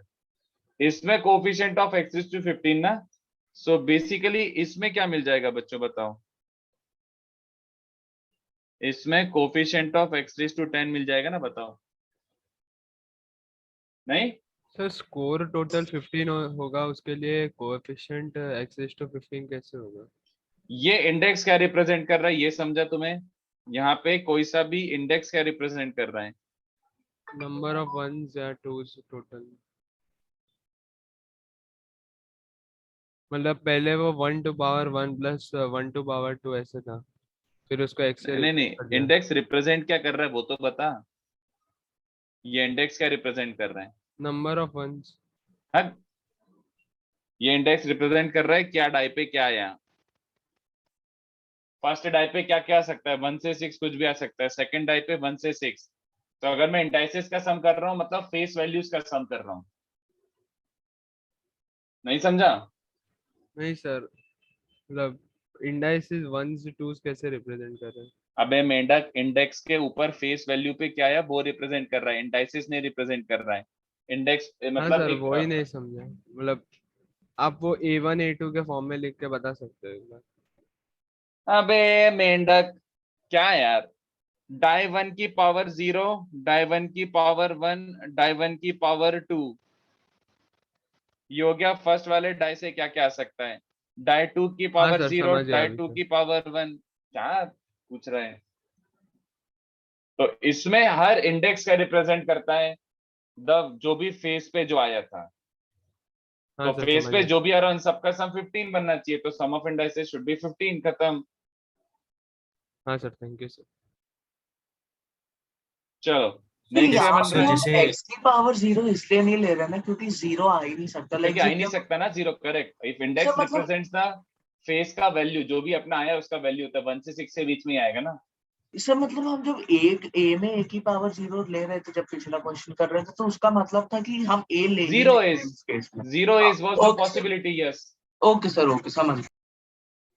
तो जैसे एक्सप्लेनेशन के टाइम पे आपने ए बी सी डी लिया था, इसमें वैसे 1 2 3 4 और उनके पावर्स के साथ नहीं कर सकते? हाँ तो ले लेना कि डाई 1 का पावर 0, डाई 2 का मतलब डाई 1 का पावर 1 से लेकर डाई 1 ने क्या क्या दिया पावर, सॉरी 0 नहीं, 1 2 3 से लेकर 6, डाई 2 का पावर 1, डाई 2 का पावर 2, ऐसे लिख ले, बात तो वही हुई।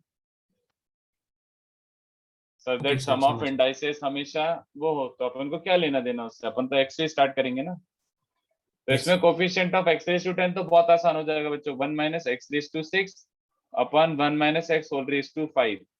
तो ये बन रहा है 1 minus X raise to 6 raise to 5 और ये 1 minus X raise to minus 5। इसका simple binomial expansion higher powers ignore, और ये बन जाएगा sorry a0 plus a1 plus a2 plus dot dot dot till infinity. तो यहाँ से 5c0 ले रहे हो तो वहां से a10 लोगे, और यहाँ से 6 ले रहे हो तो वहां से a4 लोगे, खत्म। इसके बाद तो हायर पावर्स हैं इसकी, बस ये आंसर है बच्चों। वेयर AR क्या बन रहा है यहाँ पे, AR n plus 5 plus r minus 1 मतलब 4 प्लस r CR, ये बन रहा है, ठीक है, ये आंसर है बच्चों। तो A10 क्या बन रहा है 14c10 माइनस 5c1, A4 क्या बन रहा है 8c4, ये आंसर है। ओके, क्वेश्चन 3 ट्राई करो।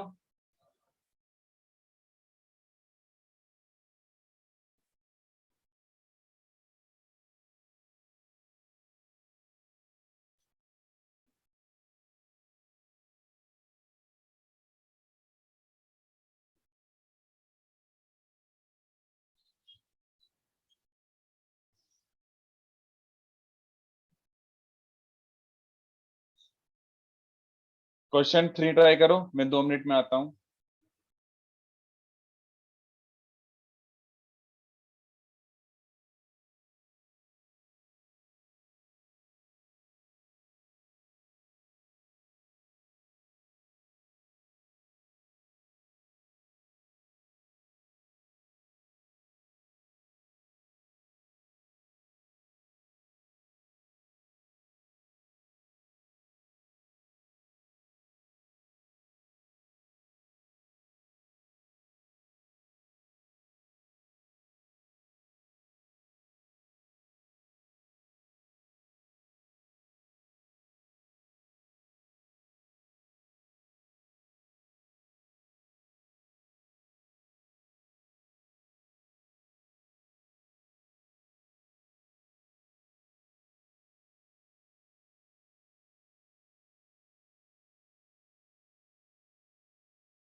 बोलो आ गया 3, सेम ही समय, सर एक मिनट, यस एक सेकंड। सेम ही समय, ओके। एटलीस्ट जनरेटिंग फंक्शन तो निकाल ही लो, वो तो बहुत ही आसान है इनका लिखना। 1 plus x square up to x to 5 the whole raised very to good, 6 whole raise to 6, इसमें क्या ढूंढना है, coefficient of x raised to 20। x raise to 20, very good. तो ये समझ गया, पहले वाले डार्ट पे 1 0 से 5 आ सकता है, दूसरे डार्ट पे 0 से 5, तीसरे पे 0 से 5। तो ऐसे अपन ने जनरेटिंग फंक्शन बना दिया। तो 6 बार फेंकना है और total collection, since every index represents उसका स्कोर, 0 से 5, तो टोटल सम ऑफ इंडाइसेस 20 होना चाहिए क्योंकि सम ऑफ स्कोर उसने मांगा है 20। तो ये क्या बन रहा है 1 माइनस एक्स रेज टू 6। तो ये तो अब तो बाइनोमियल का क्वेश्चन हो गया, इजी है। तो ये कितना बन रहा है बच्चों 60 not minus 61 X raise to 6 plus 62 X raise to 12 minus 63 X raise to 18 फलाना ढिमका। और ये तो बन चुका है a1 plus and so on till infinity. यहाँ पे ar क्या बन रहा है n plus R minus 1 C R, ये बन रहा है ar। तो आंसर कितना बन रहा है बच्चों x रेज टू 20 ना, तो यहाँ से 60 नॉट लेता हूं तो वहां से क्या लेना पड़ेगा a20 minus 61 a14 plus 62 a8 minus 63 a2। बस इसके बाद तो हायर पावर्स ऑफ x ने तो कंट्रीब्यूट नहीं करेंगे, ये आंसर है। दिस इज द आंसर बच्चों। तो निकालना तो आसान हो गया ना, कितना इजीली कर पा रहे हैं हम लोग। तो a20 मतलब 25c 20 minus 61 20 sorry 19c 20 plus 62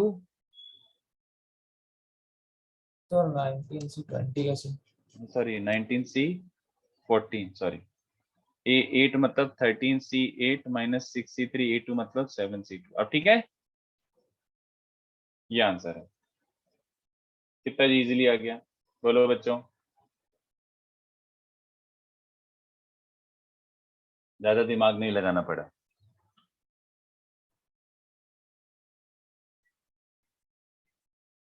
How many numbers are less than 10 raised to 5 such that sum of its digits is 15? 1 minute sir. हाँ हाँ 3-4 मिनट।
माइनस 10 रेज टू 5 से लेसर मांगा है, तो number can be 2 digit 3 digit 4 digit 5 digit 6 digit.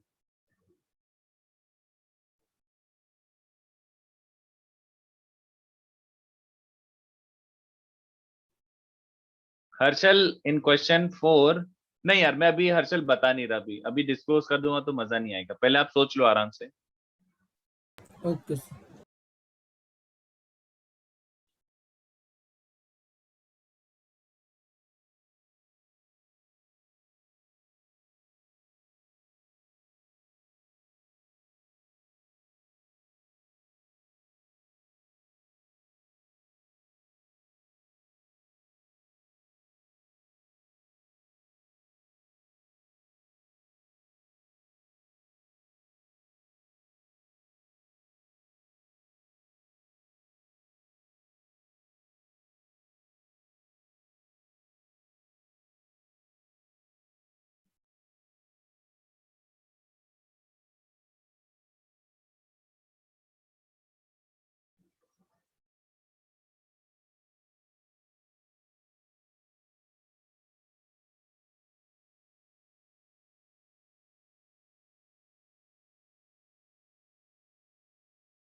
हाँ करते हैं, बताओ करना है फोर्थ वाला सॉल्व की टाइम चाहिए। आर यू मेकिंग केसेस, बोलो। So 1 plus x raised to like till x raised to 9 to the whole 5 हो जाएगा ना? वेरी गुड, सही है। हरी सही है, धृति सही है, एकदम सही है। Actually it is fortunate for us, ये फॉर्चुनेट है कि उसने लेस देन 10⁵ बोला है, ये हमारे लिए अच्छा है। तो 10⁵ मतलब ये हो गया ना 10⁵, तो मतलब मैक्सिमम डिजिट्स कितनी हो सकती हैं, मैक्स कितनी डिजिट्स तक जा सकता है? 5 digit number. 5 digit. 10,200, अच्छा हाँ सॉरी, मैक्सिमम 5 डिजिट तक जा सकता है। It can be a maximum 5 digit number, है ना, मैक्सिमम 5 डिजिट। तो मैक्सिमम 5 डिजिट में ये चलेगा क्या बच्चों, बोलो ऐसा, मतलब नॉट दिस एग्जैक्टली, ये is this Yes. Fine, Yes, sir. है ना? 2 डिजिट भी चलेगा, 3 डिजिट भी चलेगा, 4 डिजिट भी चलेगा। तो एक्चुअली कितने बच्चों समझ रहे हैं, डिजिट्स का सम अगर 15 चाहिए तो indices must be digit, yes और नो? ये सबको समझ आ रहा है कि जिसका सम 15 चाहिए वही तुम्हारे इंडाइसेस होने चाहिए, ठीक है? तो तुम्हारा जो 5 डिजिट तक जा सकता है, it doesn't have to be 5 digit. पहली डिजिट पे क्या क्या आ सकता है बताओ? फर्स्ट डिजिट कैन हैव, बोलो यस और नो? फर्स्ट डिजिट पे 0 आ जाएगा तो गलत है क्या, कि चलेगा? चलेगा। चलेगा। So 4 फर्स्ट डिजिट digit पे number 0 रख बन दिया तो जाएगा 4 बाद डिजिट में। नंबर बन गया। सेकंड डिजिट पे भी 0 आ गया तो कोई इश्यू नहीं है। थर्ड डिजिट पे भी 0 आ गया तो कोई इश्यू नहीं है। तो कितने बच्चों को समझा? 5 टाइम्स। इसमें अपन को ढूंढना है कोएफिशिएंट ऑफ x⁵15, आंसर चलेगा? इसमें कोएफिशिएंट ऑफ x⁵15 ढूंढना है। I hope you understood this. इसमें इंडेक्स क्या रिप्रेजेंट कर रहा है? The digit itself. Index represents the digit itself. क्योंकि मुझे डिजिट्स का सम चाहिए तो इंडाइसेस का सम, तो indices must be digit only. Index is digit itself at that place, right? तो इसमें कोएफिशिएंट ऑफ x⁵15 ढूंढना है। तो आंसर क्या बन जाएगा बच्चों? 1 माइनस x⁵10⁵5 और 1 माइनस x⁻⁻5। तो 5c0 minus 5c1 x⁻10 plus higher powers, और ये a0 plus a1x plus till infinity. तो ये क्या बन रहा है? 5c0 यहाँ से लो तो वहां से a15 लोगे, और यहाँ से 5c1 x⁻10 तो a5 लोगे, बस ये आंसर है, ठीक है? और ar क्या है बच्चों? ar is 5 plus r 4 plus r cr, this is ar, वो बाइनोमियल का फॉर्मूला, ठीक है? तो ये कितना बन रहा है? 5c0 a15 मतलब 19c15 माइनस 5c1 a5। तो 5c1 a5 क्या बन रहा है? 9c5, खत्म, ये आंसर है। चलेगा? सर वो थोड़ा AR का फॉर्मूला लिख दो ना। ये लिखा तो है ऊपर, मैंने लिखा था ना, कहाँ गया? ये रहा। Okay sir.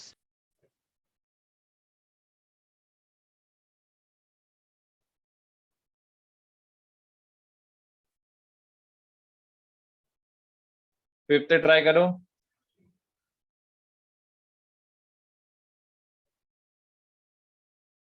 तो फिफ्थ वाला आपका ऑलमोस्ट सॉल्व हो चुका है, बट इस बार मैंने थोड़ा सा ज्यादा आगे की चीज पूछ ली है। व्हाट इज दैट आगे की चीज? मतलब मैंने मिक्स कर दिया एक दूसरे पुराने कॉन्सेप्ट के साथ। कितने बच्चों ने समझा? क्वेश्चन 2 तो आप सॉल्व कर चुके हो, बट उसने बोला है कि a person throws a die 5 times, number of ways is total score is. इस बार 15 की जगह क्या लिख दिया है?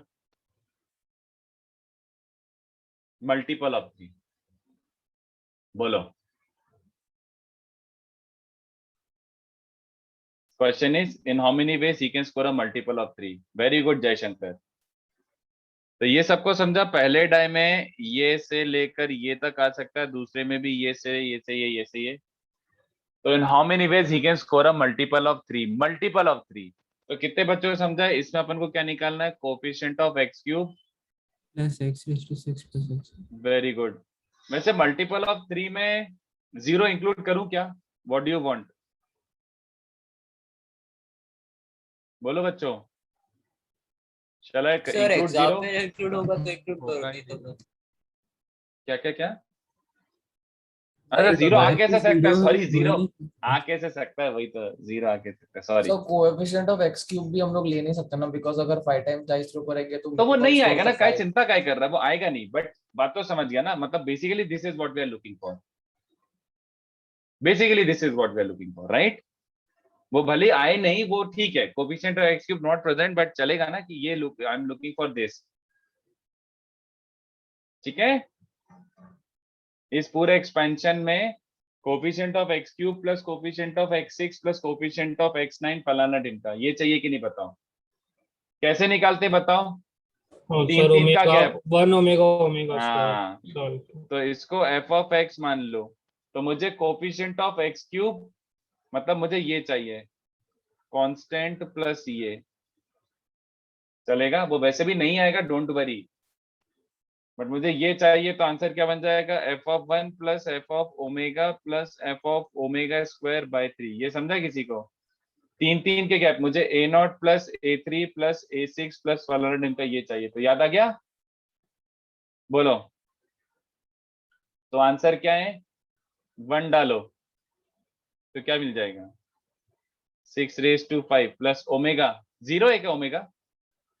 तो 6 टर्म से ना, तो omega plus omega square plus में 0 ही है ये, तो ओमेगा स्क्वायर भी 0 होगा अपॉन 3, ये आंसर है। सर ओमेगा कहाँ से आ गया एकदम से? अरे तीन तीन का गैप चाहिए ना, हाँ सर।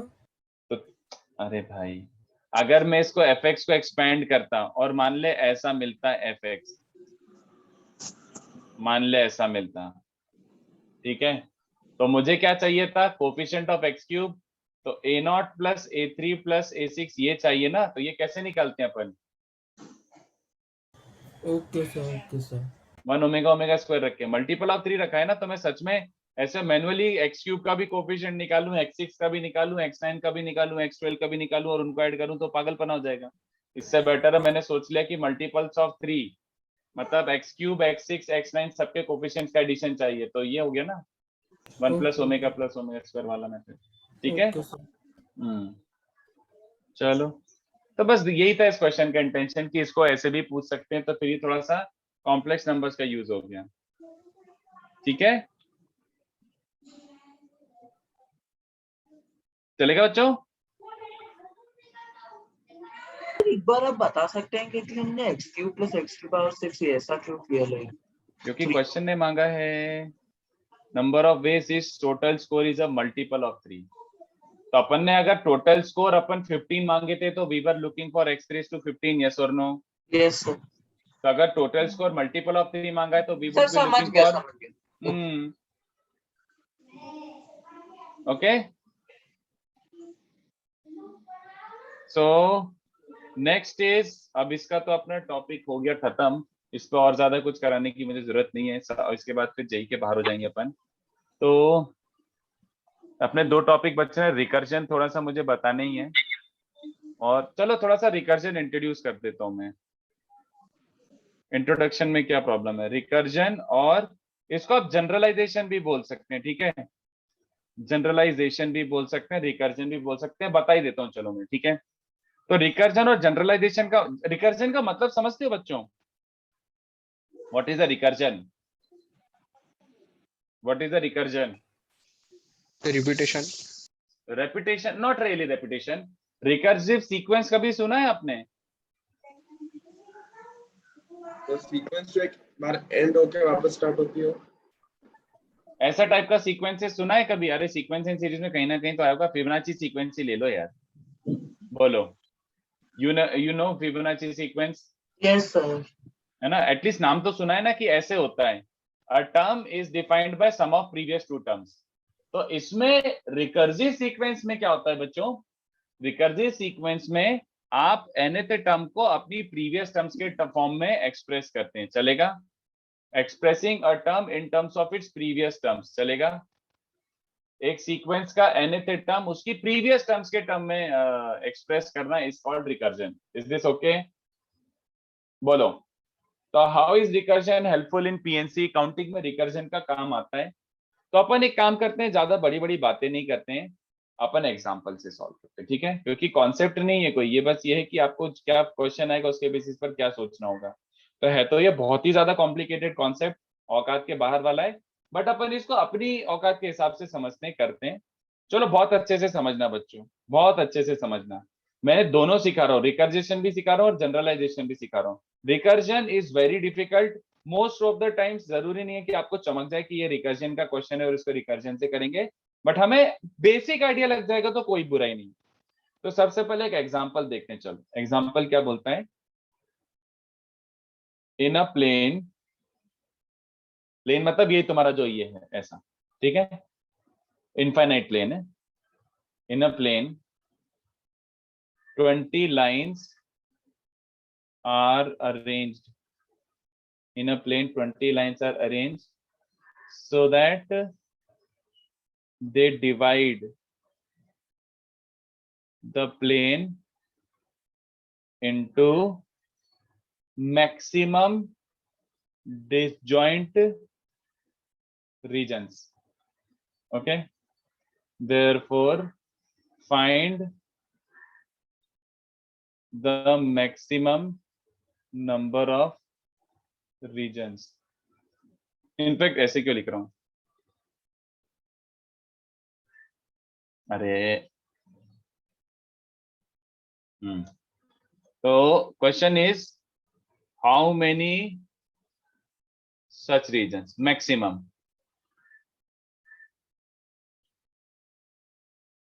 ठीक है, तो मैक्सिमम डिसजॉइंट रीजन का मतलब समझे, आपको 20 लाइंस ऐसे अरेंज करनी है कि प्लेन मैक्सिमम छोटे छोटे छोटे पार्ट्स में डिवाइड हो जाए। अब जैसे मान लो 2 ही लाइंस की बात करता हूं, 2 लाइंस, ठीक है। अब 2 लाइंस की बात करता हूं तो 2 लाइंस को आप क्या क्या रख सकते हो, 2 लाइंस को आप कोइंसाइड करा सकते हो। कोइंसाइड करूंगा तो ये प्लेन को कितने पार्ट में डिवाइड कर रहा है, बोलो 2 से, है ना। बट अगर मैं 2 लाइंस को पैरेलल रखता हूं तो कितने रीजन्स में डिवाइड हो रहा है, 3। और 2 लाइंस को इंटरसेक्ट कराता हूं तो कितने रीजन में डिवाइड हो रहा है, बोलो 4। तो कितने बच्चों को समझा कि मुझे अगर मैक्सिमम डिसजॉइंट रीजन बनाना है तो इसमें 4 रीजन बन गए ना, बोलो। तो मुझे ऐसा कुछ अरेंजमेंट चाहिए, ये समझ आ रहा है। अब थर्ड लाइन, अब जैसे मैं थर्ड लाइन इंट्रोड्यूस करता हूं तो tell me what should be the third line का इंट्रोडक्शन, मतलब थर्ड लाइन कैसा होना चाहिए, जल्दी बताओ। So that they form a triangle for maximum. हाँ है ना। अगर कॉन्करेंट हो गए तो देखो एक रीजन कम बनेगा, 1 2 3 4 5 6, बट अगर ट्राइंगल बन रहा है तो 1 2 3 4 5 6 7, यस और नो, है ना। तो समझ आ रहा है ना कि what do I mean by maximum number of disjoint regions, maximize करना है आपको। तो एटलीस्ट वैसे इसको इस पहले सॉल्यूशन के लिए जरूरत नहीं है मुझे ये करने की, पहले सॉल्यूशन के लिए जरूरत नहीं है करने के लिए, बट ये समझ आ रहा है कि no two must be concurrent, है ना। For this to be true वो मैं बाद में डिस्कस करता हूं, अभी अपन पहले इसको करते हैं method 1 which is called generalization. This is a fine method but this has limitations. Generalization, what do I mean by generalization, देखो सुनना मेरी बात। अपन क्या करते हैं, let un be the maximum number of disjoint regions formed by n lines, चलेगा। मुझे नहीं पता, लेट इट बी कॉल्ड, हाँ सही है यार, तो ठीक है। पार्थ आशुतोष कर रखा है क्या, मतलब अच्छा वैसे कर रखा होगा ओलंपियाड में, तो ये बहुत बेसिक सबसे सिंपलेस्ट एग्जांपल है। Let un be the maximum number of regions formed by n lines, मुझे नहीं पता कितने हैं, let it be called un, चलेगा। एक्सरसाइज 3 में सेम सम है, हाँ तो भी कैसे किया वो same sum, of course exercise 3 का सम है, बट किया कैसे 2 1 1, मेथड बताओ।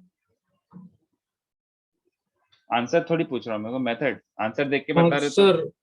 Sir, third after drawing third line and उसको onwards, if we cut the line in 3 planes, we like 6 parts में हो जाएगा, तो like we'll add 3 every time a new line is there. सुबह गलत बोल रहे हैं, 3 ऐड नहीं होगा। बट वो रुक, जब तू रिकर्जन की बात कर रहा है तो रिकर्जन पे मैं आता हूँ, डोंट वरी। Okay, sir. हाँ पार्थ, बट वो सेकंड डिफरेंस सेम भी कैसे आया, चलो। तो u1 का मतलब क्या हुआ, एक लाइन कितने मैक्सिमम रीजन्स में डिवाइड कर सकता है। मैं इसका जनरल टर्म ही ढूंढ रहा हूँ, which is a very sad method, but anyway हमारा काम बन रहा है तो हम लोग कर लेते हैं।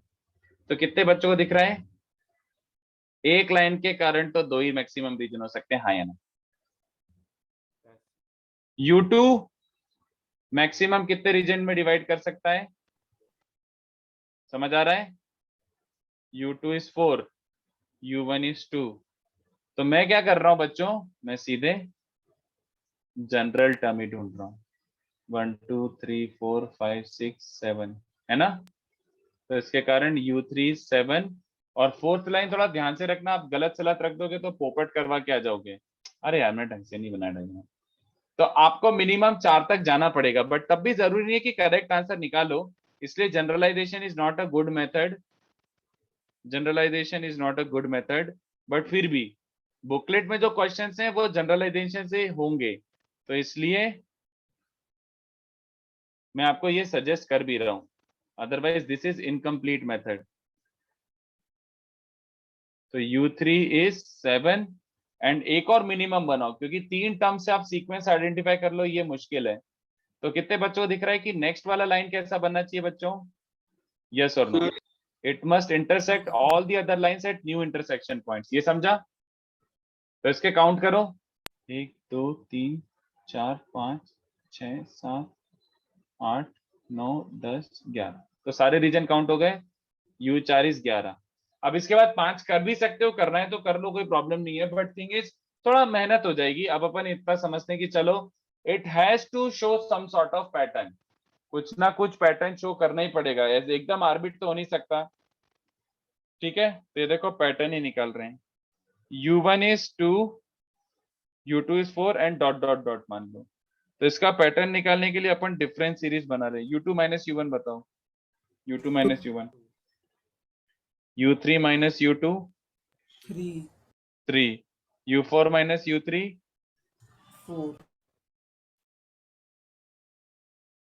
4, तो ये 3 मिल गया। अब अपन क्या कर रहे हैं, अब अपन थोड़ा सा गैस वर्क को रेज्यूम कर रहे हैं, चलेगा 2 3 4, तो अब अपन को समझ आ गया कि ओके पैटर्न क्या बन रहा है बच्चों, U3 minus U2 is 3, U4 minus U3 is 4, तो ये समझा क्या, जल्दी बताओ। इसको अपन ने जनरलाइज कर दिया, एक पैटर्न ऑब्जर्व करा, 3-4 टर्म देखने के बाद अपन गैस कर लेते ना कि यार यही रहा होगा सीरीज, जनरल टर्म गैस कर लिया अपन, ये चलेगा।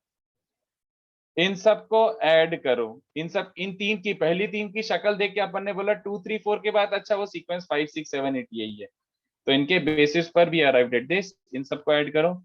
तो UN माइनस U1 क्या बन रहा है बच्चों, UN minus U1 2 plus 3 plus 4 plus dot dot dot up to n, yes और नो? तो UN क्या बन जाएगा, n into n plus 1/2 minus 1, और U1 इज 2, तो ये समझा कि नहीं बताओ, is this understood? Yes sir. तो अपना आंसर क्या बन गया, U10, तो 10 इंटू 11/2 प्लस 1, नहीं U20 ना, 20 लाइन डाली कि 10 लाइन डाली, मतलब ये, तो कितना बन रहा है 211, ठीक है। ये वाला फॉर्मूला सिर्फ इस क्वेश्चन के लिए है ना, ये वाला फॉर्मूला सिर्फ इस क्वेश्चन के लिए एप्लीकेबल होगा? हाँ ऑफ कोर्स, इस क्वेश्चन के लिए ये UN आया, UN was only for this question, चलेगा? यस। तो U20 इज 211, चलेगा बच्चों, देखो है ना। तो ये सेफ एंड साउंड है, बट ये ऑफ कोर्स ऐसे थोड़ी होता है कि आपने 3 टर्म्स से पूरा ही हमेशा जनरल सीक्वेंस गैस कर लो, ऐसे नहीं होता। 2 3 4 के बाद एकदम से 7 15 कुछ भी चालू हो जाए, मुझे क्या पता क्या सीक्वेंस है। तो कुछ सम्स में ये कचरा कर सकता है, this is not a proper method, मतलब गड़बड़ी है ये, आप 3 टर्म्स के बाद गैस कर लिए, ऐसे थोड़ी होता है भाई। तो चलेगा क्या, जल्दी बताओ यहाँ तक, ये मेथड समझा? But this is fine JEE के पर्सपेक्टिव से, जेई भी नहीं, मतलब जेई मुझे नहीं लगता कि इस पे ज्यादा कुछ पूछेगा, बट काउंटिंग के पर्सपेक्टिव से ठीक है यार, ये कोई कॉम्प्लिकेटेड नहीं है, चुपचाप बना के कर लिया। दूसरा क्या होता है, रिकर्जन होता है बच्चों, दूसरा वाला मेथड क्या होता है बच्चों, रिकर्जन। ये हो गया जनरलाइजेशन, आपने लिटरली निकाल निकाल के जनरलाइज कर दिया, और दूसरा होता है रिकर्जन। रिकर्जन का मतलब क्या होता है, UN मतलब होता है n regions formed by n lines, ठीक है। अब रिकर्जन का मतलब होता है कि sorry, regions formed by n lines, ये UN-1 is the number of regions formed by n-1 lines. तो UN का मतलब होता है n लाइन से, UN-1 n-1 लाइन से, dot dot dot previous all, UN-2 होता है n-2 लाइन से, एंड सो ऑन, ठीक है। अब ध्यान से देखो, यहां पर क्या करोगे, यहां पर आपको ऐसे करना है, देखो the thing is this is like the keyword, ये लिख देता हूं मैं। टिप क्या है बच्चों यहाँ पे? Tip is we want to count un with help of un minus 1 un minus 2 dot dot dot, जिसकी भी हेल्प लगे, ठीक है? That is assuming we know un minus 1 un minus 2 falana ढिमका and everything, assuming we know this, now find un। मतलब हम assume कर रहे हैं कि चलो हमें n-1 लाइंस के कारण कितने डिसजॉइंट रीजन बने वो पता है, कितने हैं? un-1। अब अगर मैं nth लाइन पुट करता हूं तो क्या एक्स्ट्रा होगा, ठीक है? तो सुनते जाना। सो लेट्स से अभी अपन कहां पे हैं? We have arranged n-1 lines to create un-1 maximum number of region. चलेगा क्या? अभी we are at this position, तो un और un-1 में एस्टेब्लिश करना रिलेशन अपन को। तो right now we are at a place where we know how to arrange n-1 lines to create un-1 region, ये पता है मुझे, ठीक है? बहुत ध्यान से सुनना मेरी बातें। तो आपने कुछ n-1 लाइंस ऐसे अरेंज करके रखी है और उसके कारण कुछ un-1 रीजन बन रहे हैं, ठीक है? Now we put nth line, चलेगा? क्योंकि मेरे को n लाइंस के कारण जितने रीजन्स क्रिएट होंगे वो निकालना है, विच इज un। तो अगर मैं nth लाइन पुट करता हूं तो क्या होता है? तो बहुत ध्यान से देखना, अगर मैं nth लाइन पुट करता हूं तो क्या होता है? ये कितने बच्चों को समझा कि अगर मुझे मैक्सिमम डिसजॉइंट रीजन्स बनाने हैं तो दिस लाइन जो nth लाइन रखी है तुमने must intersect every other line at a new intersection point, yes or no? Yes sir. ये तो समझता है आपको? ये तो बड़ी ऑब्वियस सी बात है कि अगर आपने चौथी लाइन रखनी थी तो ऐसा रखो कि हर लाइन को इंटरसेक्ट करे और नए पॉइंट पे इंटरसेक्ट करे। यहां तक क्लियर है? ठीक है? नाउ ऐसे सोचना, बहुत अच्छे से सोचना। जैसे ओरिजिनल कितने रीजन्स थे इसमें ध्यान से देखो, ये 3 के केस में देखो, ओरिजिनल कितने रीजन्स थे? ओरिजिनल कितने रीजन्स थे? 7 रीजन्स थे। मैंने लाइन पुट करा तो बहुत ध्यान से देखना, इस इंटरसेप्ट के कारण 2 रीजन्स हो गए ना।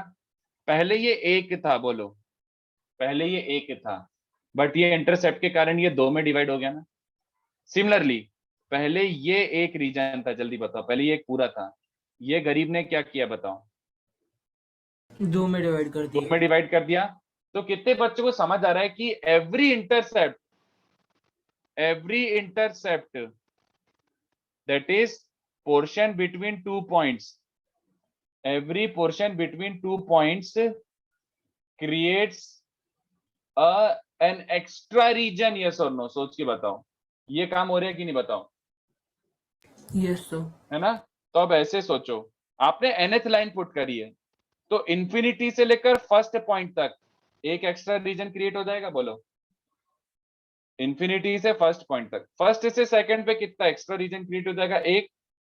सेकंड से थर्ड तक एक, और n-1 इंटरसेक्शन पॉइंट से इंफिनिटी तक।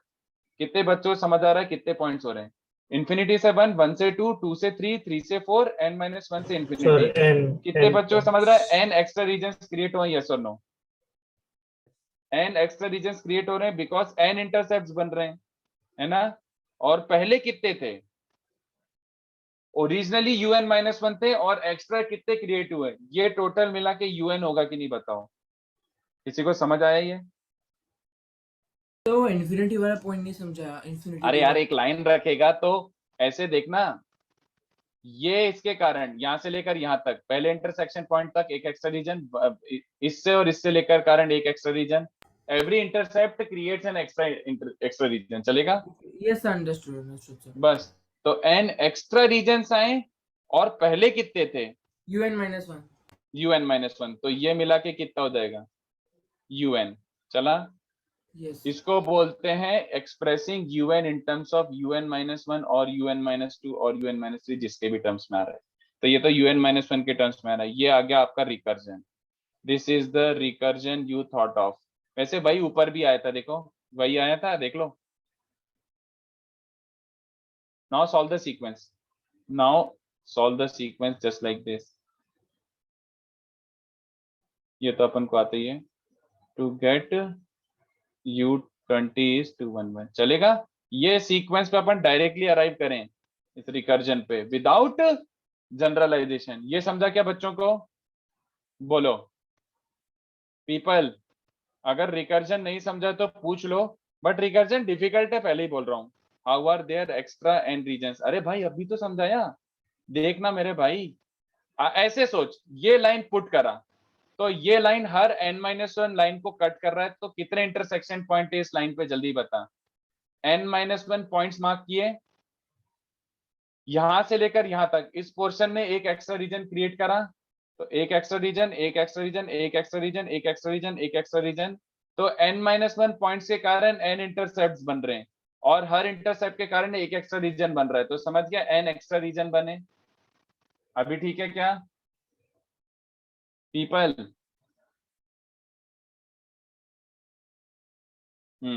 चलो, तो ये हो गया रिकर्जन, ठीक है। सर हाँ सर नीचे स्क्रॉल कर सकते हैं? नीचे स्क्रॉल करना है हाँ सर। कि स्टार्टिंग में रिकर्जन पे? रिकर्जन वाला। हाँ सर, वो आपने फाइंड के पहले क्या लिखा है? फाइंड कहाँ पे? एक सेकेंड, टिप में कौन से कलर से लिखा है फाइंड? मेरे को दिख ही नहीं रहा है। टिप नाउ में। So now now find find you. u. Now हाँ सर वो रेड में ओके लिखा सर, है, समझ गया समझ गया। Third last word. अच्छा, नाउ फाइंड un, मतलब assuming this then find un in terms of un-1 un-2।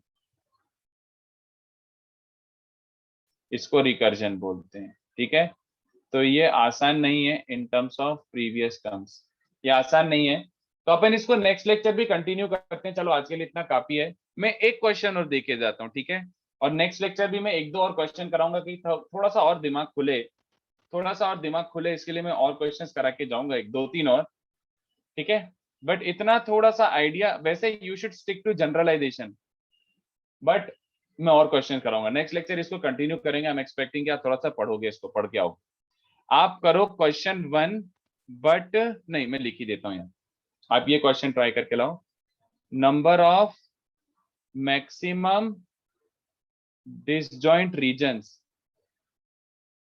Formed by 20 circles, ये सोच के लाओ। चलेगा क्या? आप जनरलाइजेशन से कर सकते हो कि नहीं? बोलो। आप जनरलाइजेशन से तो कर ही सकते हो, दोनों मेथड से करके लाना, बोथ मेथड्स। आप रिकर्जन भी सोच के आना और आप जनरलाइजेशन भी सोच के आना। Can I expect this from you? Yes sir. तो नेक्स्ट लेक्चर में और क्वेश्चन कराऊंगा, don't worry. Recursion is not done yet, but ये एग्जांपल फिर से पढ़ के आना और सोच के आना, ठीक है। ये एग्जांपल पढ़ के आना और सोच के आना। चलो, और नेक्स्ट लेक्चर अपना कंप्लीट हो जाएगा। We have to do circular permutations. Okay, bye. हाँ सर एक क्वेश्चन था। बोलो। सर एक्चुअली ऐसे ही घर पे टाइम पास करते हुए एक गेम खेल रहा था, तो उसमें एक पीएनसी का एक मुझे ये सोचा question, so I just wanted to see if we got the correct answer. It's very big actually. बोलो। Shall I send it to you question on WhatsApp? भेज दे। Okay sir.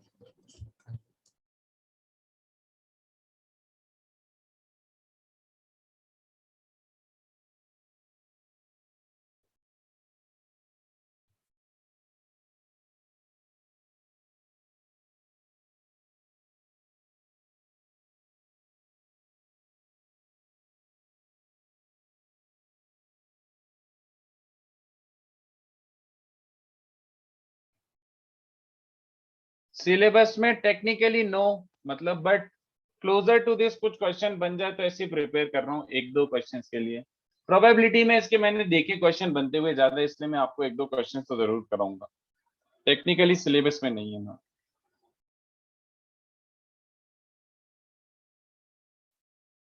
Yes Atush, you can, why not, जैसा भी आपको सही लगे।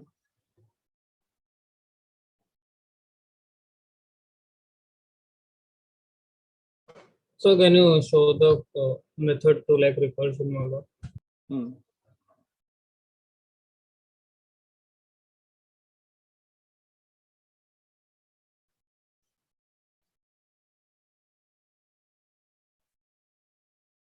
या दोस्तों व्हाट्सएप पे भेज दे, अपन बाद में डिस्कस कर लेते हैं, 10 मिनट का तो ब्रेक मिलता है। 9:45 से अलग लेक्चर चालू हो जाएगा। तो व्हाट्सएप पे भेज दे, अपन बाद में डिस्कस कर लेते, ठीक है? That student who was sending वो रैंडम क्वेश्चन। चलो बाय, मैं पीडीएफ शेयर कर देता हूँ, ठीक है? Can you show the question for 1 second? क्या क्या क्या The things you're sharing the PDF. I'll see. Share कर, मेरे को वो भेज दे, वो Okay. मैं पीडीएफ तो भेज ही रहा हूँ।